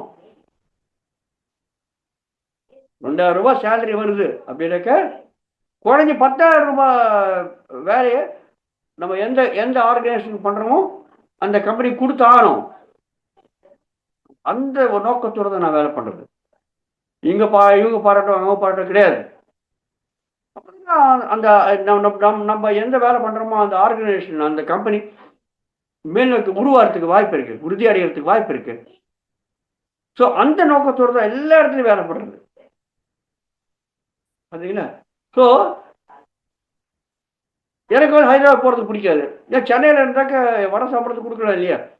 ஆனால் என்னுடைய ஆன்மாவுக்கு அந்த அனுபவம் தேவை. எப்படியா சரி சும்மா சென்னை உட்காந்து என்ன பண்ண போகிறேன்? போ இப்போ உலகத்தை பாரு அப்படின்ட்டு அந்த மாதிரி வாய்ப்பு கிடைச்சிட்டா இருக்கு. அந்த மாதிரி சூழ்நிலை வந்திருக்கு. அதான் Hyderabad posting. So all India லெவலில் இந்தியாவில் இருக்கிற அத்தனை ஏர்போர்ட்ஸ் அவங்க ஒரு ஒரு கமிட்டியை போட்டு யார் யார் பெஸ்ட் ஏர்போர்ட் மெயின்டெனன்ஸ் பண்ணுறாங்க அப்படின்ட்டு அவங்க ஒரு போட்டி நடத்துகிறாங்க. அதில் ஆல் இண்டியா 115 ஏர்போர்ட்டில் ஹைதராபாத் ஏர்போர்ட் மெயின்டெனன்ஸ் பெஸ்ட் அப்படின்னு அவார்டு கிடைச்சிருக்கு. பார்த்தீங்களா? ஸோ மாஸ்டர்ஸ், ஸோ இந்த மாதிரி பயணம் அந்த மாதிரி ஏர்போர்ட் அத்தாரிட்டியில் வேலை பண்ணிட்டே இருக்கும்போது உழைப்பு அதனால் அந்த மாதிரி அதனால் எனக்கு 3 வருஷத்துக்கு ஒரு வாட்டி ப்ரமோஷன் கிடச்சிது. ஸோ சேரும்போது அசிஸ்டன்ட் எக்ஸிக்யூட்டிவ் இன்ஜினியர் சேர்ந்து அதுக்கு பிறகு எக்ஸிக்யூட்டிவ் இன்ஜினியர் ஆனேன். அதுக்கு பிறகு அசிஸ்டன்ட் ஜெனரல் மேனேஜர், அதுக்கு பிறகு டிப்டி ஜெனரல் மேனேஜர், அதுக்கு பிறகு ஜாயின்ட் ஜெனரல் மேனேஜர், அதுக்கு பிறகு ஜெனரல் மேனேஜர், அதுக்கு பிறகு ரீஜனல் டைரக்டர். இந்த மாதிரி ப்ரொமோஷன்ஸ். ஏன்னா உழைப்ப பார்த்தீங்களா? ஸோ இந்த ப்ரொமோஷன்ஸ் எல்லாம் அவுட் ஆஃப் டர்ன், அதாவது சீனியாரிட்டி வழியும் கொஞ்சம் வழியும் வரும். அதுக்கு பிறகு நிறைய பேரை நான் பைபாஸ் பண்ணி இருக்கிற 10 பேர் சீனியராக இருப்பாங்க, அவங்கள பைபாஸ் பண்ணி எனக்கு ப்ரொமோஷனு. உழைக்கிற தன்மை இருக்கு. அந்த அந்த மாதிரி வாய்ப்பு அந்த கப்பலில் இருக்கு, ஏற்படுறதாட்டில் இருக்கு. எனக்கு ஆப்பர்ச்சுனிட்டி கிடைச்சது. பார்த்தீங்களா? ஸோ அந்த மாதிரி பண்ணி நான் ரீஜனல் எக்ஸிக்யூட்டிவ் டைரக்டர், அதாவது ஒவ்வொரு ஏர்போர்ட்டை வேலை பண்ணுறவன் நான் நிதானமாக ரீஜன், அதாவது சதர்ன் ரீஜன், அதாவது சவுத்தில் இருக்கிற 7 ஸ்டேட்னாக்க தமிழ்நாடு, பாண்டிச்சேரி, கேரளா, கர்நாடகா, ஆந்திர பிரதேஷ், தெலங்கானா, லக்ஷத்தீப். இது 60 ஏர்போர்ட் இருக்கு. இது 7 ஸ்டேட்ல 7 மாநிலங்கள் 60 ஏர்போர்ட் இருக்கு. 60 ஏர்போர்ட்ஸுக்கு நான் இன்சார்ஜ் ஆகிட்டு நான் ரிட்டையர் ஆனேன் 2017 ரீஜனல் எக்ஸிக்யூட்டிவ் டைரக்டர். ஸோ திறமை நீங்கள் காட்டினீங்கன்னாக்கா, முழு மனப்பூர்வமாக நீங்கள் வேலை பண்ணீங்கன்னாக்கா, தெற்கான சுத்தியாக நீங்கள் வேலை பண்ணீங்கன்னாக்கா, உழைப்பு உங்களுக்கு வீணா போகாது. அந்த மாதிரி நான் என்னுடைய பயணத்தில், ஆன்மாவுடைய பயணத்தில், வாழ்க்கையில், தொழிலில் அந்த மாதிரி முன்னேறதுக்கு வாய்ப்பு கிடைச்சது.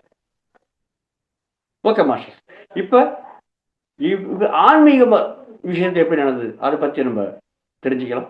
இப்போ சிறிய வயசுலேருந்து நாங்கள் பக்தி மார்க்கத்தில் இருந்தோங்க.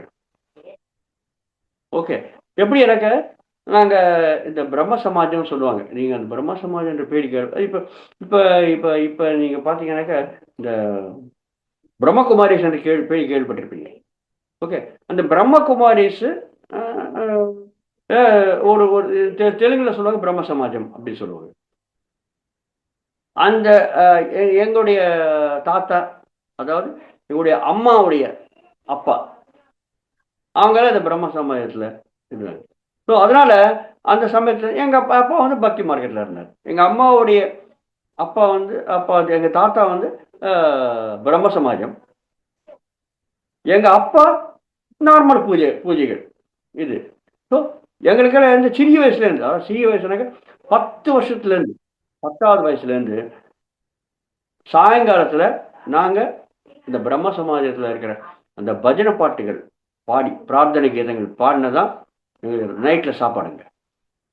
இல்லாட்டி கிடையாது.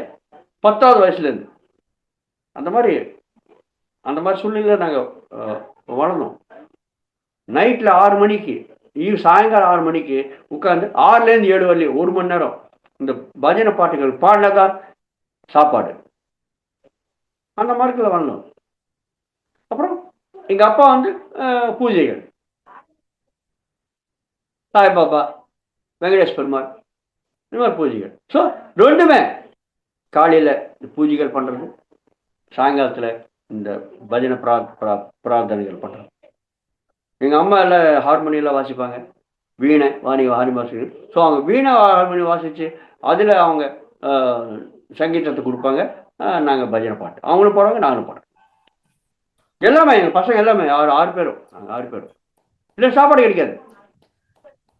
ஸோ எங்கள் அப்பா பூஜைகள் பண்ணுவார். அதனால நானும் பூஜைகள் பண்ணுறது. காலையில் வெங்கடேச சுப்பிரபாதம், ஆதித்ய ஹிருதயம், ஹனுமான் சாலிசா, சாய்பாபா பஜனை, இந்த மார்க்கத்தில் நாங்கள் போனோம். இல்லை ஆன்மீக வளர்ச்சி நான் சொல்கிறேன். இது ஆன்மீக வளர்ச்சி கிடையாது, ஆனால் ஆன்மீக வளர்ச்சியுடைய தொடர் இப்படி தான் ஆரம்பிக்கும். பக்தி மார்க்கத்தில் தான் ஆரம்பிக்கும். தெரிஞ்சு முடியல நம்ம. ஸோ அந்த காலத்தில் ஒரு நாளைக்கு நான் 1 மணி நேரம் பூஜைகள் பண்ணாத எந்த வேலையும் பண்ணுவேன். 10 வயசுல தான் ஆரம்பிச்சேங்க நான். பார்த்தீங்களா? ஸோ நான் சொன்னேன் இல்லையா, வெங்கடேச சுப்பிரபாதம், ஆதித்ய ஹிருதயம், ஹனுமான் சாலிசா, இதெல்லாம் படிக்கிறது மனப்பாடம் எல்லாமே டக்கு டக்கு டக்கு டக்கு அப்படியே வந்துடும் 10 வயசுலேருந்து 1 மணி நேரம். அப்புறம் வளர வளர வளர கொஞ்சம் கொஞ்சம் வயசு ஆக ஆக ஆக இன்னும் கொஞ்சம் ஸ்தோத்திரங்கள், அதாவது சிவசாஸ்திரநாம ஸ்தோத்திரம், விஷ்ணு சாஸ்திரநாம ஸ்தோத்திரம், லலிதா சாஸ்திரநாம ஸ்தோத்திரம், இதெல்லாம் பண்ணணும். 1008 நாமங்கள் இருக்கும். ஸ்தோத்திரம் படிக்கிறது எல்லாமே ஒரு 2 மணி நேரம் பூஜைகள். வெங்கடேச சுப்பிரபாதம், ஆதித்ய ஹிருதயம், ஹனுமான் சாலிசா, சிவசாஸ்திரநாம ஸ்தோத்திரம், விஷ்ணு சாஸ்திரநாம ஸ்தோத்திரம், லலிதா சாஸ்திரநாம ஸ்தோத்திரம். பார்த்தீங்களா? 2 மணி நேரம் ஆகும். மெல்ல நிதானம் 15 வயசுல இருந்து இந்த மாதிரி. அப்புறம் பிரம்ம சமாஜம், சாயங்காலத்தில் பிரம்ம சமாஜம் பிரார்த்தனைகள், இந்த மாதிரி கண்டினியூஸாக இந்த ஆன்மீக அப்போ இருக்கிற ஆன்மீகம் அதுதான். இப்போ கூட அதுதான் இருக்குது. அதை பற்றி நம்ம தெரிஞ்சுக்கிட்டு நம்ம கொஞ்சம் மாறத்துக்கு வாய்ப்பு இருக்குது. ஆனால் அந்த மாதிரி வழியில் போகணும் சிறிய வயசுலேருந்து. ஸோ இப்போ வேலை கிடைச்சது, வேலைக்கு வாய்ப்பு கிடைச்ச பிறகு நம்மளுக்கு கேரளா போகிறதுக்கு வாய்ப்பு கிடைச்சது. அங்கே திருப்பி சென்னைக்கு வந்து சிபிடபிள்யூ சேர்றதுக்கு வேலை கிடைச்சது. அப்புறம் அங்கே அப்போ என்பிசிசியில் போய் சேர்றதுக்கு வேலை கிடைச்சது. ஸோ சிபிடபிள்யூ வேலை பண்ணும்போது அப்போ 27 வயசு, 25 வயசு, 26 வயசு, அந்த சமயத்தில் நிதானமாக நாங்கள் முதல்ல டிரான்ஸ்ஜெண்டர் மெடிடேஷன் டிஎம் சென்னையில் தான் நான் அதை கற்றுக்கினேன். அதுதான் முதல் பூஜையோட கொஞ்சம் டிஃப்ரெண்ட்டான ஆன்மீக பயிற்சி, டிரான்ஸ்ஜெண்டர் மெடிடேஷன் டிஎம். அங்கே அதில் போய் சேர்ந்தேன், அதை கற்றுக்கினேன். இது என்ன, எந்த விஷயத்தாவது நம்ம எந்த விஷயத்தை நாங்கள் நம்ம நுழையிறோமோ அதனுடைய அந்தத்தை பார்த்தோம். அதுதான் என்னுடைய ஆர்வம். வேலை பண்ணும்போது முழுசா பண்ணு, பூஜை பண்ணும்போது கூட முழு மனதோட பண்ணு. இந்த மாதிரி ஆன்மீக சாதனை வந்து அதுவும் முழு மனதோட பண்ணு.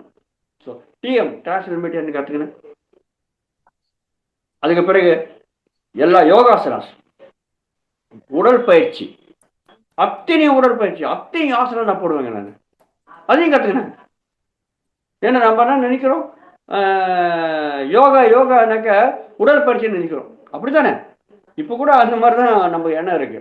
யோகானா உடற்பயிற்சி, ஆசனம் போடுறது தான் யோகா அப்படின்னு நம்ம நிறைய பேருக்கு அதுதான் பாவனை.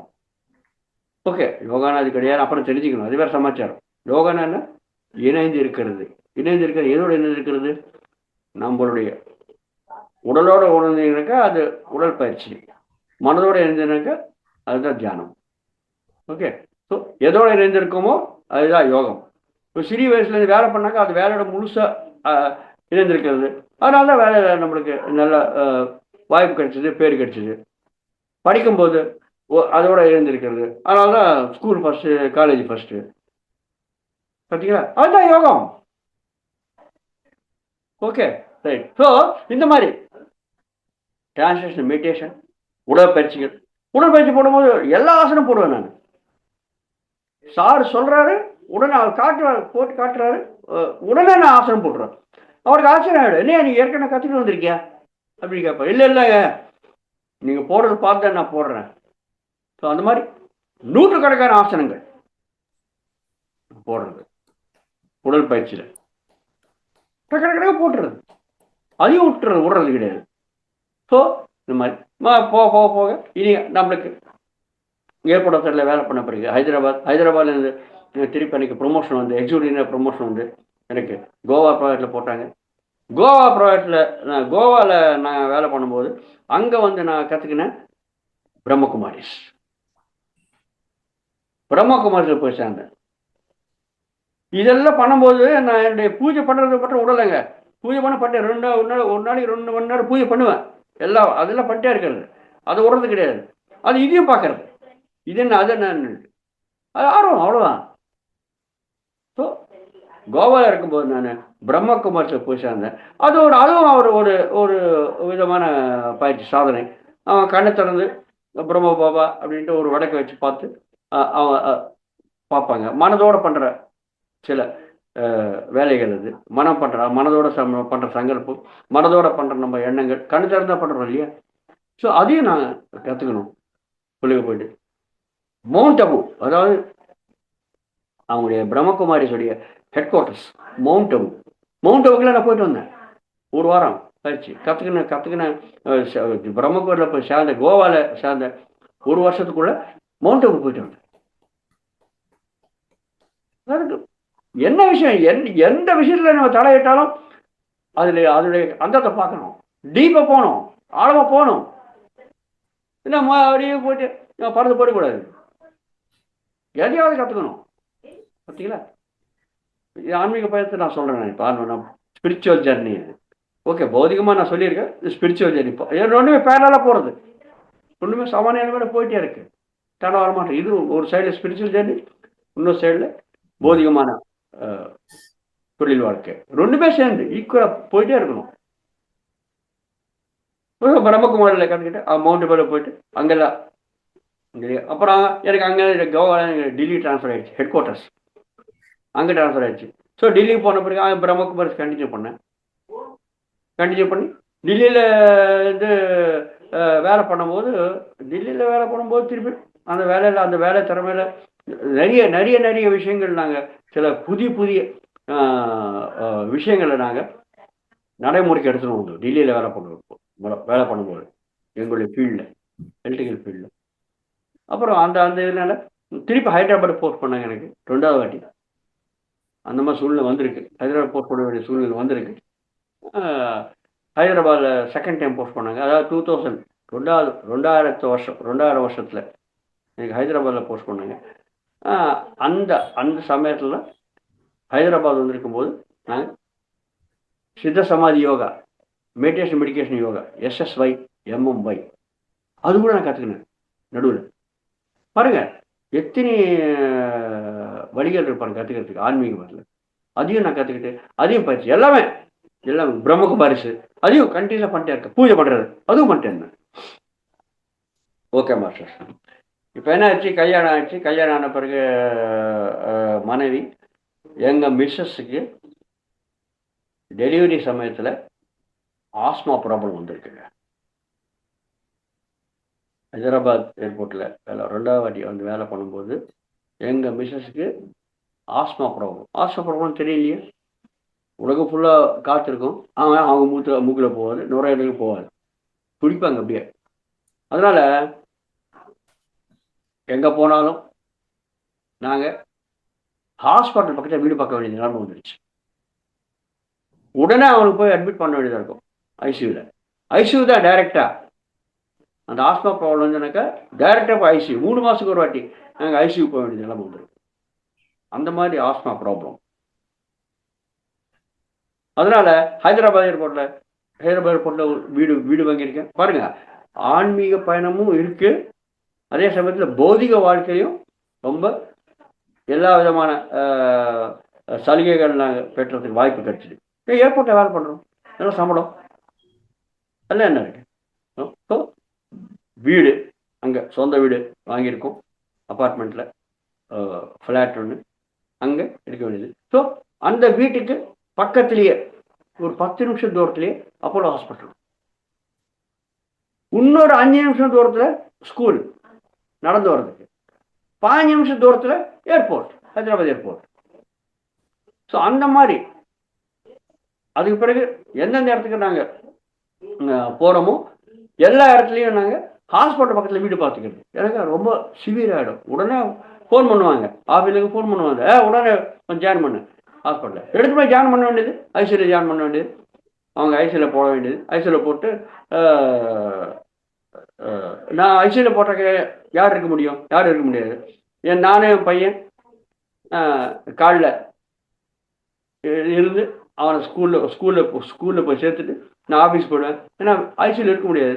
சாயங்காலம் அவனை ஸ்கூல்லேருந்து அழைச்சிட்டு வந்து ஆஃபீஸில் வந்த பிறகு வெளியில் கிடக்க வேண்டியதான், நைட்டு ஃபுல்லாக வெயிட்டிங் ஏரியாவில் உட்கார வேண்டியதுதான். ஏன்னா ஐசியூவில் ஊரில் போக முடியாது இல்லையா.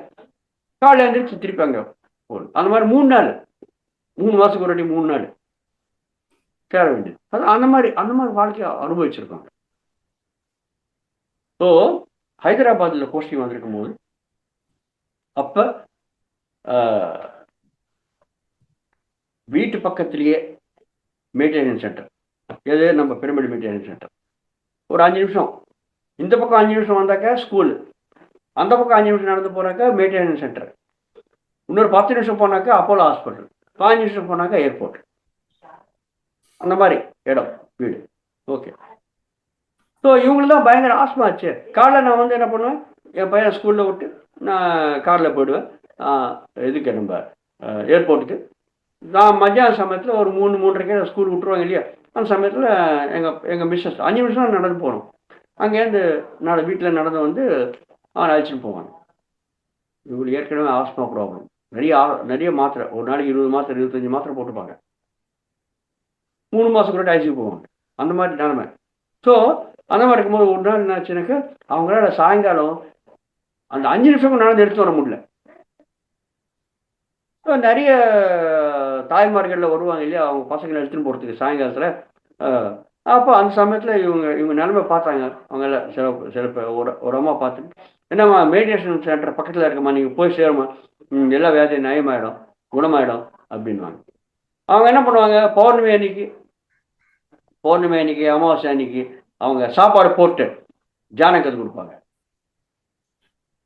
வர்றவங்க ரோட்டில் வர்றவங்க அத்தனை பேருக்கும் கூப்பிடுவாங்க, வாங்க வாங்க வாங்க சாப்பிடுங்க, தியானம் பண்ணி கற்றுக்கோங்க, சாப்பிடுங்க, தியானம் கற்றுக்கோங்க, எல்லா வியாதியும் நயமாயிடும், குணமாயிடும் அப்படின்னு சொல்லுவாங்க. அவ்வளோ சீக்கிரம் போயிடுவோம், நம்ம போக மாட்டோம். எனக்கு ரொம்ப பணத்திமிரு, பணம் இருக்கு, வசதி இருக்கு, எல்லாமே இருக்கு, ஏதோ ஆச்சுன்னா ஹாஸ்பிட்டலில் போய் லட்சக்கணக்கில் 1000 கணக்கில் செலவு பண்ணுறதுக்கு திறமை இருக்கு. என்ன ஹாஸ்பிட்டலில் போயிட்டு இவ்வளோ செலவு பண்ணி நம்ம குணமால இவங்க சொல்கிறாங்க, உட்காந்து கண்ணு மூடி உட்காந்து மூச்சு மேலே கவனம் வைங்க, வியாதியெல்லாம் குணமாயிடும் சொல்கிறாங்க. என்ன நம்ப முடியுமா? இதை எப்படி நம்புறது? அவருக்கு சாப்பாடு வேலை போடுறாங்க, நம்ம சாப்பாடு கதி இல்லையா நம்மளுக்கு? பௌர்ணமி அமாவாசை அன்னைக்கெல்லாம் அவங்க நிகழ்ச்சி நடக்கும்போது அப்படியே காலில் சிரிச்சுட்டு போயிடுவோம். இவங்க சாப்பாடு கதி எல்லாம் உட்காந்துருக்கோம், கண்ணு மூடி உட்காந்து வியாதியே மாடும் அப்படின்னாங்க. ஜாலியாக சினிமா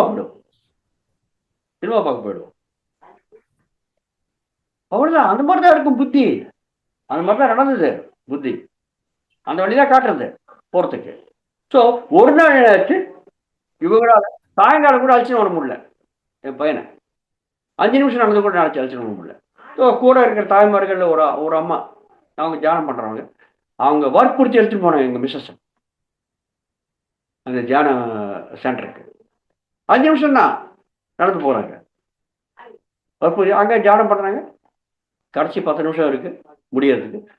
வந்து உட்காருங்க, கண்ண மூடி உட்காருங்க, மூச்சு மேலே கவனம் வைங்க. இவங்களாம் மூச்சு ஒழுங்கு நடக்கல, அந்த ஆஸ்மா ப்ராப்ளம் வச்சு இல்லையா. இன்னும் அவங்க கண்ண மூடி உட்காருங்க, மூச்சு மேலே கவனம் வைக்கிறாங்க, மூச்சை ஒழுங்கு ஆட மாட்டேன்றது எனக்கு. மூச்சு மேலே கவனம் வைங்க, கண்ண மூடி உட்காருங்க, மூச்சு கவனம் வைங்க, யார் கண்ண தரக்கூடாது. இதனே தலைவலி சரியும் பிடிச்சவங்க மூச்சை கவனிங்கன்றாங்க. சரி, ஓகே, உட்கார்ந்தாங்க. மூச்சு மேலே கவனத்தை வச்சு உட்காந்தாங்க. கரெக்டாக உட்கார வேண்டிய நிலமை இல்லை. ஏன்னா மற்றவங்க எல்லாம் உட்காந்துருக்காங்க கண்ண மூடி. ஸோ அவங்களுக்கு சாய்பாபானை கொஞ்சம் பிடிக்கும். உட்காந்து 5 நிமிஷத்தில் அவங்களுக்கு சாய்பாபா காட்சி கொடுத்தாங்க. சாய்பாபா காட்சி கொடுத்து சாய்பாபா சொன்னார் அந்த தியானத்தில், இப்போ எந்த நிலைமைக்கு நீ வந்திருக்கியோ அந்த நிலைமை தான் நீ இருக்கணும். இந்த வழியை நீ ஓடாத, இதுலேயே பயன் செய் அப்படின்னு சொல்லி மறைச்சிட்டார். அப்புறம் ஒரு நிமிஷம் ஆன பிறகு இவங்களுக்கு ஆச்சரியமா இருக்கு. இல்லையா இது நம்ம சாய்பாபா பூஜை பண்ணிட்டே இருப்போம். இது வரையும் நம்மளுக்கு சாய்பாபா காட்சி அளிக்கிற சாய்பாபா காட்சி அளிச்சு பேச ஆரம்பிச்சிருக்காரு. ஆச்சரியமா இருக்கு. அப்புறம் ஒரு நிமிஷம் ஆன பிறகு ஒரு தலை ஒயிட் துப்பம் ஷர்ட்டு போட்டுட்டு தாடி வச்சுட்டு ஒரு ஆள் இப்படி சிரிச்சுட்டு கை காட்டு போனேன். அந்த காட்சி ஒன்று இருக்கு. அவங்களுக்கு யாரும் தெரியாது, சாய்பாபான்னு தெரியும், இது யாரும் தெரியாது. ஸோ இதுக்குள்ள தியானம் முடிஞ்சு போச்சு, ஓகேப்பா கண்ணு தரங்க கை தட்டுங்க அப்படின்னாங்க. என்ன அனுபவத்தை சொல்லுங்க சொன்னாங்க. சாய்பாபா பார்த்தேன் நான். ஓகே கை தட்டுங்க நல்லா இருக்கு. அப்புறம் யாரோ ஒருத்தர் தெரியாதுங்க தாடி வச்சுட்டு வெள்ளை பைஜாமா ஜிப்பா போட்டுட்டு வந்தார். இப்படி கை காட்டி சிரிச்சு போயிட்டார். யாருன்னு தெரியல எனக்கு. அவன் சொன்னாங்க ஓகேப்பா இது படம் இருப்பாரு, இந்த படத்தில் ஆள் இருக்கா இல்லையா, அவரா உனக்கு ஆப்டது அப்படின்னாரு. அவங்க பார்த்தாங்க. ஆமா இவர் தான் தெரிஞ்சார் இருக்கு. அவர் தான் பத்திரிஜி, அவர் தான் நம்ம குரு, இந்த தியானத்தை கற்றுக் கொடுத்தது அப்படின்னாங்க. நல்லா இருக்கு, ஓகே இது தியானம் பண்ணுங்க, நிதானம் பண்ணுங்க, வியாதியெல்லாம் நயமாகும் அப்படின்னு சொல்லி அனுப்பிச்சிட்டாங்க. ஸோ அவங்க அப்போ ஆரம்பித்தாங்க. 2001ஆம் வருஷத்தில் முதல்ல எங்கள் மிஸ்ஸஸ் தியானத்தை ஆரம்பித்தாங்க. நான் சொன்னேன் இல்லையா, நான் பூஜை பண்ணுறது இந்த பிரம்மகுமாரிஸ் இதெல்லாம் பண்ணிட்டே இருப்பேன் நான். அப்போ யோசனை வந்து தியானம் பண்ணி ஒரு வாரம் தியானம் பண்ணிட்டு அவங்க சொன்னாங்க, எனக்கு வந்து ஆஸ்மா கொஞ்சம் ரிலீஃப் ஆகிற மாதிரி இருக்கு, ஏதோ கொஞ்சம் நிதானமாக கொஞ்சம் கம்மியாகிற மாதிரி இருக்கு அப்படின்ட்டு அவங்க சொன்னாங்க. நீங்களும் பண்ணுங்களேன் என்ன சொன்னாங்க. நான் தான் எல்லாத்தையும் ஆராய்ச்சி பண்ணுற அந்த திறமை இருக்கு இல்லையா, ஓகே ரைட், நான் அதையும் பண்ண ஆரம்பித்தேன். அப்படி தியானத்துக்கு வந்தேங்க நான் 2001ஆம் வருஷத்தில் எங்கள் மிஸ்ஸஸ் மூலியமா. ஓகே நானும் பண்ண ஆரம்பித்தேன். எனக்கான அந்த இந்த வியாதி கிடையாது, நான் பண்ண ஆரம்பித்தேன். அவ்வளோதான், சும்மா ஆர்வம் தான், என்ன விஷயம் ரைட். அப்படி பண்ண ஆரம்பிச்சு அந்த மாதிரி நாங்கள் முதல்ல தியானத்துக்குள்ளே வந்தோம் 2001ஆம் வருஷத்தில் பிரமிட் தியானத்துக்குள்ள. அது என்ன மாற்றம் இதில் என்னன்னாக்கா, நான் எல்லாத்தையும் பார்த்து வந்திருக்கேன் பாருங்க. நான் உடற்பயிற்சி, டிரான்ஸ்லேட்டல் மெடிடேஷன், இந்த பூஜைகள், இந்த ஸ்தோத்திரங்கள், அப்புறம் வந்து பிரம்மகுமாரிஸ், சித்த சமாதி யோகா, மெடிடேஷன் யோகா, எம்எம்ஒய், எஸ்எஸ்ஒய், இது எல்லாத்தையும் பண்ணி கடைசியில் இந்த தியானத்துக்கு வந்து நின்னாங்க. என்ன மாற்றம் தெரியுது எனக்கு. இது எல்லாத்துலேயும் நீங்கள் போனீங்கன்னாக்கா நம்ம ஒரு எந்திர மாற்றம் இந்த காரியங்களை பண்ணுறோங்க.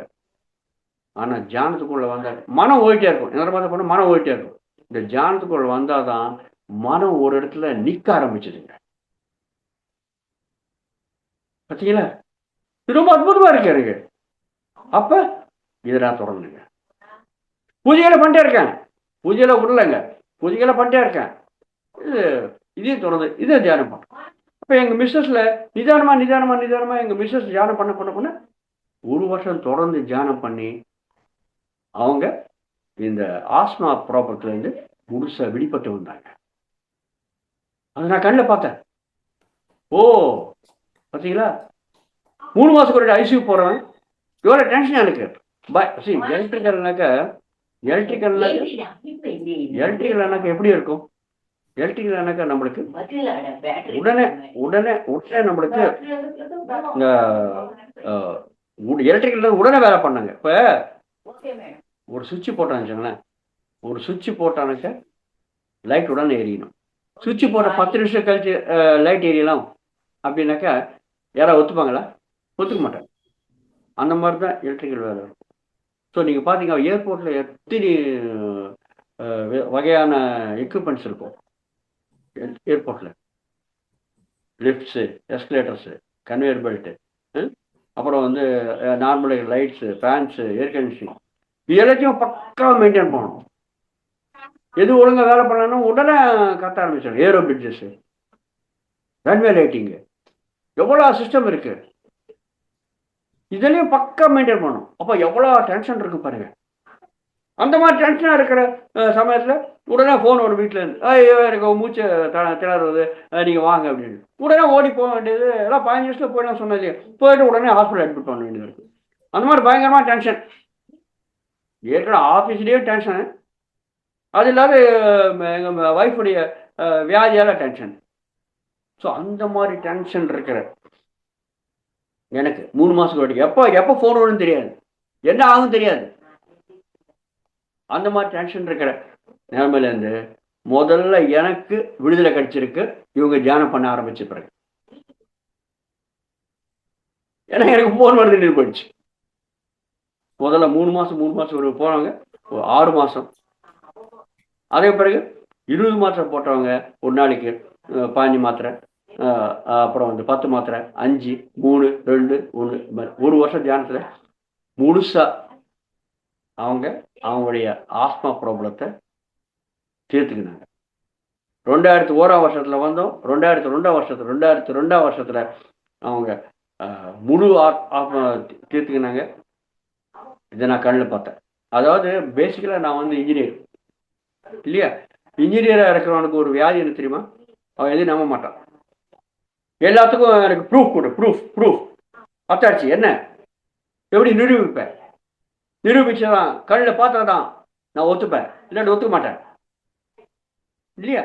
அந்த தன்மை வந்துடும் இன்ஜினியராக இருக்கிறவனுக்கு. அதில் ஒன்றும் அது கெட்டத்தனமாக ஒன்றும் கிடையாது, காட்டணும். இப்போ பாருங்க, இப்போ நான் தியானமும் பண்ணுறேன், நான் பூஜைகளையும் பண்ணுறேன், இந்த பிரம்மகுமாரிஸ்லையும் இருக்கேன், எல்லாத்துலையும் நான் கண்டினியூ பண்ணுறேன் ஃபுல்லாக. எனக்கு நம்பிக்கை வரல. எந்த விஷயம் மனம் ஒரு இடத்துல நிற்கிறது, ஆனால் நம்பிக்கை வரணுமே.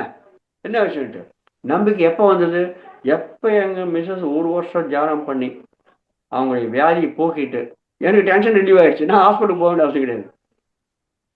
அப்போ தான் எனக்கு நம்பிக்கை வர ஆரம்பிச்சு. ஓ, இதில் என்னமோ விஷயம் இருக்குப்பா அப்படின்ட்டு. அப்போ 1 வருஷம் ஆன பிறகு நான் இந்த பூஜைகள் பண்ணுறது இது எல்லாத்தையும் ஸ்லோவாக விட்டு முழுசாக தியானத்துக்குள்ள சேர்ந்தேங்க. எப்போ இதை நான் ப்ராக்டிக்கலாக பார்த்தேனோ, கண்முடி பார்த்தேனோ, அப்பத்துலேருந்து நாங்களும் எங்களுக்கு தெரிஞ்ச தியானத்திலேருந்து வர்ற தியானத்தை, நாங்கள் சஜன் சங்கத்தில் சுவாத்தியாயத்திலேயே வர்ற தியானத்தை பிரச்சாரம் பண்ண ஆரம்பித்தோங்க. ஸோ ஏர்போர்ட்டில் வேலை பண்ண சொன்னது இல்லையா. ஸோ ஏர்போர்ட்டில் வேலை பண்ணும்போது ஏர்போர்ட்டில் விமானங்கள் போகிற வர்ற சமயம் கொஞ்சம் கம்மியாக இருக்கும் மத்தியான சமயத்தில். அந்த சமயத்தில் எல்லாரும் கூட்ட வேண்டியது. நிறைய ஆளுங்கள் இருப்பாங்க ஏர்போர்ட்டில், நிறைய விங்ஸ் இருக்குது, நிறைய கிளைகள் இருக்குது. ஸோ அந்த விமானங்கள் கொஞ்சம் கம்மியாக இருக்கிற சமயத்தில் எல்லாரும் கூப்பிட வேண்டியது, உட்கார வைக்க வேண்டியது, தியானம் சொல்கிறது. ஸோ அந்த மாதிரி எந்த ஏர்போர்ட்டுக்கு போனாலும் நாங்கள் தியானம் சொல்கிறது, தியானம் கற்றுக் கொடுக்கறது. எனக்கு நான் தான் கண்ணில் பார்த்தேன் இல்லையா, இதனுடைய பலனை எனக்கு ப்ரூஃப் கிடச்சிருக்கு, கண் பண்ணி பார்த்துருக்கோம். இந்த ப்ரூஃப் கிடச்ச பிறகு ஓகே, இது ஏன் மற்றவங்க சொல்லக்கூடாது. ஏன்னா நாங்கள் முதல்ல மன அமைதி கிடையாது, பீஸ் ஆஃப் மைண்ட் கிடையாது, எப்போ போடணும்னு தெரியாது, டென்ஷன், ஏற்கனவே ஆஃபீஸில் டென்ஷன், அது இல்லாத இந்த வீட்டிலேருந்து வர டென்ஷனா, முதல்ல வீட்டிலேருந்து வர டென்ஷன் நின்று போயிடுச்சு. ஆஃபீஸ் டென்ஷன் நம்ம துவைக்க முடியாது, அது பண்ணி தான் ஆகணும், ஏன்னா சம்பளம் கொடுக்குறாங்க, என்னுடைய வேலையாக அதுதான். ஆனால் வீட் டென்ஷன் முடிஞ்சு போச்சு. வீட் டென்ஷன் முடிஞ்சு போச்சுன்னா எவ்வளோ நம்ம ஆஃபீஸாக நம்ம ஆஃபீஸ் விஷயத்தில் எவ்வளோ நம்ம மனப்பூர்வம் ஒன்றும் வேலை பண்ணலாம் பார்த்தீங்களா. ஸோ அந்த பலன் நான் கண்ணில் பார்த்தேங்க. எனக்கு அந்த வேலையில் ஒன்றும் கிடையாது, ஆனால் இந்த டென்ஷன் கம்மியாயிடுச்சு, ப்ளஸ் மன வேற ஒரு இடத்துல நிற்கிறத. அதனால இனிமேல் பூஜை சோத்திரம் பண்ணுறதெல்லாம் ஒன்றும் பிரயோஜனம் கிடையாது அப்படின்ட்டு அதை விட்டாச்சு. ப்ராக்டிக்கல் நடக்கிற இந்த விஷயத்த ஏன் மற்றவங்க சொல்லக்கூடாது. எங்களுக்கு பணம் வேற கிடைக்கும் மிச்சமாச்சு, டென்ஷன் மன அமைதி வந்துடுச்சு. இந்த மாதிரி மனம் வைத்திருக்கிற ஒரு ஒரு காரியத்தை, ஒரு விஷயத்த நம்ம ஏன் சொல்லக்கூடாது? இந்த வியாதிகளை குணமாறுது இல்லையா, ஏன் சொல்லக்கூடாது மற்றவங்களுக்கு அப்படின்ட்டு எங்களுக்கு கிடைச்ச ஞானத்தை நாங்கள் தியானத்தை மற்றவங்களுக்கு சொல்ல ஆரம்பித்தோம். தியான பிரச்சாரம் பண்ண ஆரம்பிச்சிடும். ஹைதராபாத்தில் இருக்கும்போது நாங்கள் ஸ்லோவாக எங்கள் வீட்டில் கிளாஸ் ஆரம்பித்தோம். அப்புறம் ஹைதராபாத் எங்களுக்கு கவுஹாத்தி டிரான்ஸ்ஃபர் ஆயிடுச்சு, அஸ்ஸாம். அங்கே நிறைய பேர்கிட்ட யார் யார் இருக்காங்களோ அத்தனை பேர்கிட்ட சண்டேஸில், சாட்டர்டேஸ், சனிக்கிழமை, ஞாயிற்றுக்கிழமையில கூப்பிட்டு எல்லாரையும் கூப்பிட்டு தியானம் கிளாஸஸ் கண்டக்ட் பண்ணுறது, இந்த மாதிரி தியான பிரச்சாரம் பண்ண ஆரம்பித்தோம். ஏன்னா கண்ணில் பார்த்துருக்கேன் ப்ராக்டிக்கல் ரிசல்ட், எப்படி குணமாகும் வியாதிகள்ட்டு. ரொம்ப மனப்பூர்வமாக, ரொம்ப அத்தாரிட்டியா ஆணி அடிச்ச மாதிரி, ஏய் தியானம் பண்ணீங்க வியாதிகள் போயிடும் சொல்ல முடிஞ்சது. ஏன்னா ப்ராக்டிக்கலாக நான் பார்த்தேன். பார்த்தீங்களா? ஸோ எப்போ நாங்களும் தியானம் பண்ண ஆரம்பிச்சிடுறோமோ அப்போ அதுல இருந்து ஞானம் நிறைய வர ஆரம்பிச்சது. அந்த ஞானத்தை நம்ம பகிர்ந்துக்கிறது. எனக்கு இது எங்கள் மிஸ்ஸஸ் எக்கச்சக்கமான அனுபவங்கள் வரும். எனக்கு வர அனுபவம் அவ்வளோ அனுபவம் கிடையாது. ஆனால் உட்கார்ந்தாக்க எப்படி கிளாஸ் சொல்லணும் அந்த அனுபவம் வருங்க எனக்கு தியானத்தில். ஸோ மனப்பூர்வமாக பத்திரிகை நிறைய சொல்லுவார். அவங்க சொல்கிறதெல்லாம் நான் நம்ப மாட்டேன். இப்போ பத்திரிகை சொல்லுவார், மூச்சு மேலே கவனம் வைங்கப்பா, மூச்சு தான் அவங்களுடைய குரு, சுவாசம் தான் குரு சொல்கிறாரு. நான் நம்ப மாட்டேன்.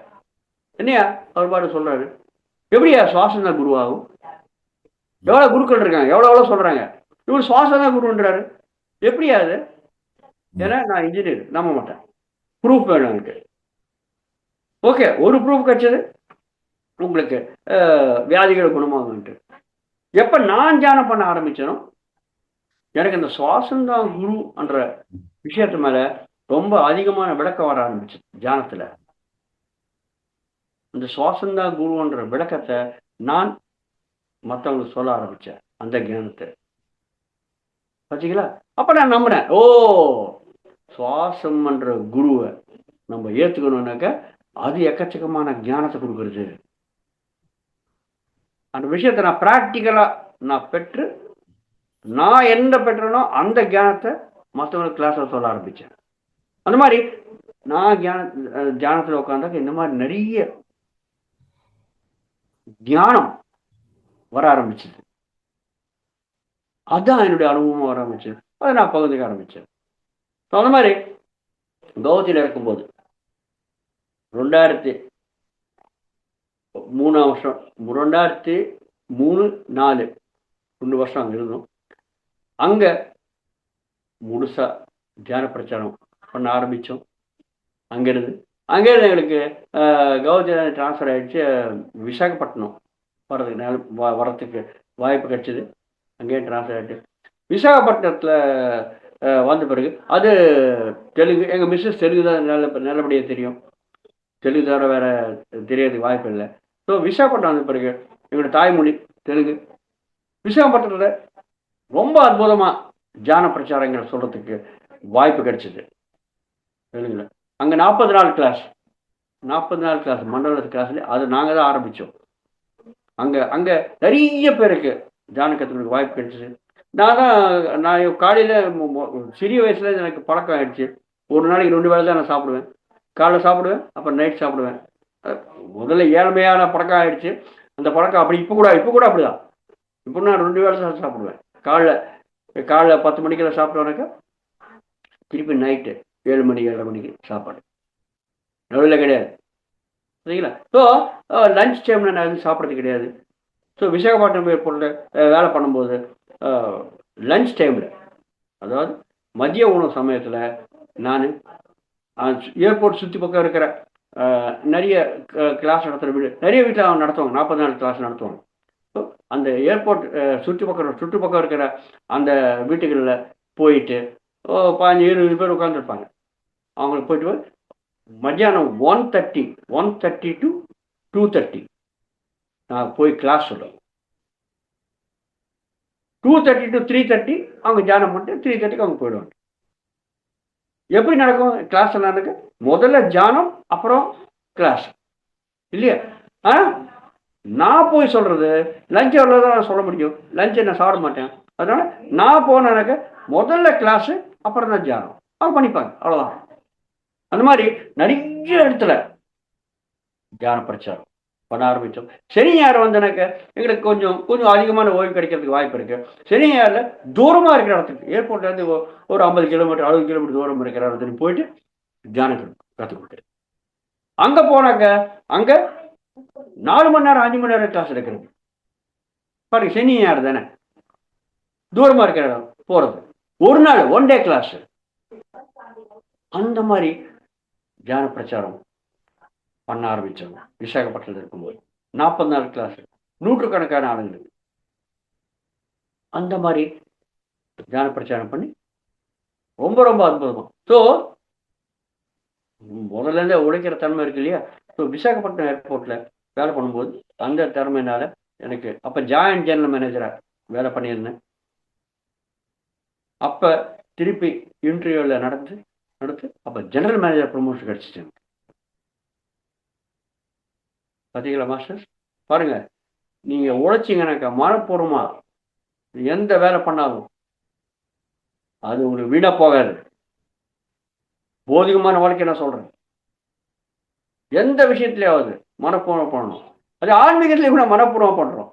தியான பிரச்சாரம் கற்றுக்குறோம், தியானம் பண்ணுறேன், தியானம் கற்றுக் கொடுக்குறேன், எனக்கு வந்த தியானத்தை பகிர்ந்துக்கிறது. அதுவும் மனப்பூர்வமா, முழு மனதோட. சிந்தனை, சொல், செயல், திரிகரண சுத்தின்னு சொல்லுவாங்க. 3 திரிகரணம், 3 அப்படி இருக்க 3. என்னது 3? மனம், பேச்சு, உடல். சிந்தனை, சொல், செயல். எந்த விஷயத்தையாவது நம்ம இந்த 3த்தையும் சேர்த்து ஒரே ஒரே இதில் நீங்கள் பண்ணீங்க, அற்புதமான வெற்றியை நீங்கள் அடைய முடியும். எந்த விஷயத்தையாவது, எந்த காரியத்திலேயாவது. அது சிறு வயசுலேருந்து பழக்கமாயிடுச்சு, எல்லாத்தையும் தொடங்க ஆரம்பிச்சிட்டோம். இப்போ கூட பாருங்க, நீங்கள் இந்த 3த்தையும் வச்சு நீங்கள் ஒருங்கிணைதப்படுத்தி எந்த காரியமாக நீங்கள் பண்ணி பாருங்க, கட்டாய வெற்றி அடைவீங்க நீங்கள். அது என்னுடைய ஆன்ம அனுபவம், அதான் நான் சொல்கிறேன். ஸோ இந்த மாதிரி கண்டினியூஸாக எனக்கு நிறைய பேர் மேலே, அதாவது வேலை திறமையை பார்த்து அப்போ ரூல்ஸ் எல்லாம் சேஞ்ச் ஆகிடுச்சு. அப்போ ஜாயிண்ட் ஜெனரல் மேனேஜர்லேயும் சீனியாரிட்டி மேலே ப்ரமோஷன் இருக்கு. ஜாயிண்ட் ஜெனரல் மேனேஜர்லேருந்து ஜெனரல் மேனேஜருக்கு வரும்போது அப்போ எனக்கு நிறைய பேரை பைபாஸ் பண்ணி, வேலை திறமை இருக்கு இல்லையா, நிறைய பேர் பைபாஸ் 10 பேர் எனக்கெல்லாம் சீனியராக இருக்கிற 10 பேர் பைபாஸ் பண்ணி ஜெனரல் மேனேஜர் ஆகியிருக்கேன். ஜெனரல் மேனேஜராகி ராஞ்சியில் போஸ்ட் பண்ணாங்க. ராஞ்சி ப்ராஜெக்ட், ஜார்க்கண்ட் இருக்கு இல்லையா, இப்போ பீகார்லேருந்து பெரிய ஸ்டேட் ஜார்க்கண்ட் ஸ்டேட்டில், ஜார்க்கண்டுடைய தலைநகரம் ராஞ்சியில் புது ஏர்போர்ட்டு, புதிய ரன்வே இதெல்லாம் கட்டுறதுக்கு அந்த ப்ராஜெக்டுக்கு ஜெனரல் மேனேஜராக என்ன போஸ்ட் பண்ணேன். ஸோ ராஞ்சிக்கு போய் வேலை பண்ணுற வாய்ப்பு கிடைச்சிது. ஓகே மாஸ்டர்ஸ், இதுவரையும் நம்ம இன்னைக்கு நம்ம இதை முடிச்சுக்கலாம். இனி அடுத்த செக்ஷனில் நம்ம மிச்சம் இருக்கிற விஷயங்கள், இந்த தியானம் பண்ணுறதுனால பௌதிக வாழ்க்கையில் பாருங்கள் எவ்வளோ நன்மைகள் வந்திருக்கு. தியானம் பண்ணுறதுனால எப்படி ப்ராக்டிக்கலாக பார்த்தது, கண்மூனியாக பார்த்தது, எப்படி நம்ம ஆரோக்கியம் வரும், எல்லா வியாதிகளும் நியாயமாகன்றது, பௌதிகமாக எப்படி வாழ்க்கையில் நம்ம முன்னேற முடியுன்றது, அதே மாதிரி இது பிறகு இனிமேல் எப்படி நடந்திருக்கு, பத்ரி சாருடைய இந்த சாங்கத்தியம், உறவு, தொடர்பு எப்படி நடந்தது, அந்த விஷயங்கள், இந்த தியானத்தினால என்னுடைய தொழிலில் எந்த விதமான பலன்கள் நான் அடைஞ்சேன், அந்த விஷயத்தை நம்ம அடுத்த செக்ஷனில் நம்ம தெரிஞ்சுக்கலாம். இன்னும் இப்போ சமயம் 7:30 மணி ஆனதுனால இன்னைக்கு நம்ம இதை முடிச்சுக்கிட்டு, அதனால தான் நான் 6:15 ஆரம்பிக்கலான்னு நான் சொன்னேன். எனக்கு எவ்வளோ சொன்னாலும் அது பத்தாது, ஆனால் இருக்கிற சமயத்தில் நம்ம சொல்லணுன்ட்டு நான் முயற்சி பண்ணேன். நாளைக்கு நம்ம மிச்ச விஷயங்களை தெரிஞ்சுக்கலாம்.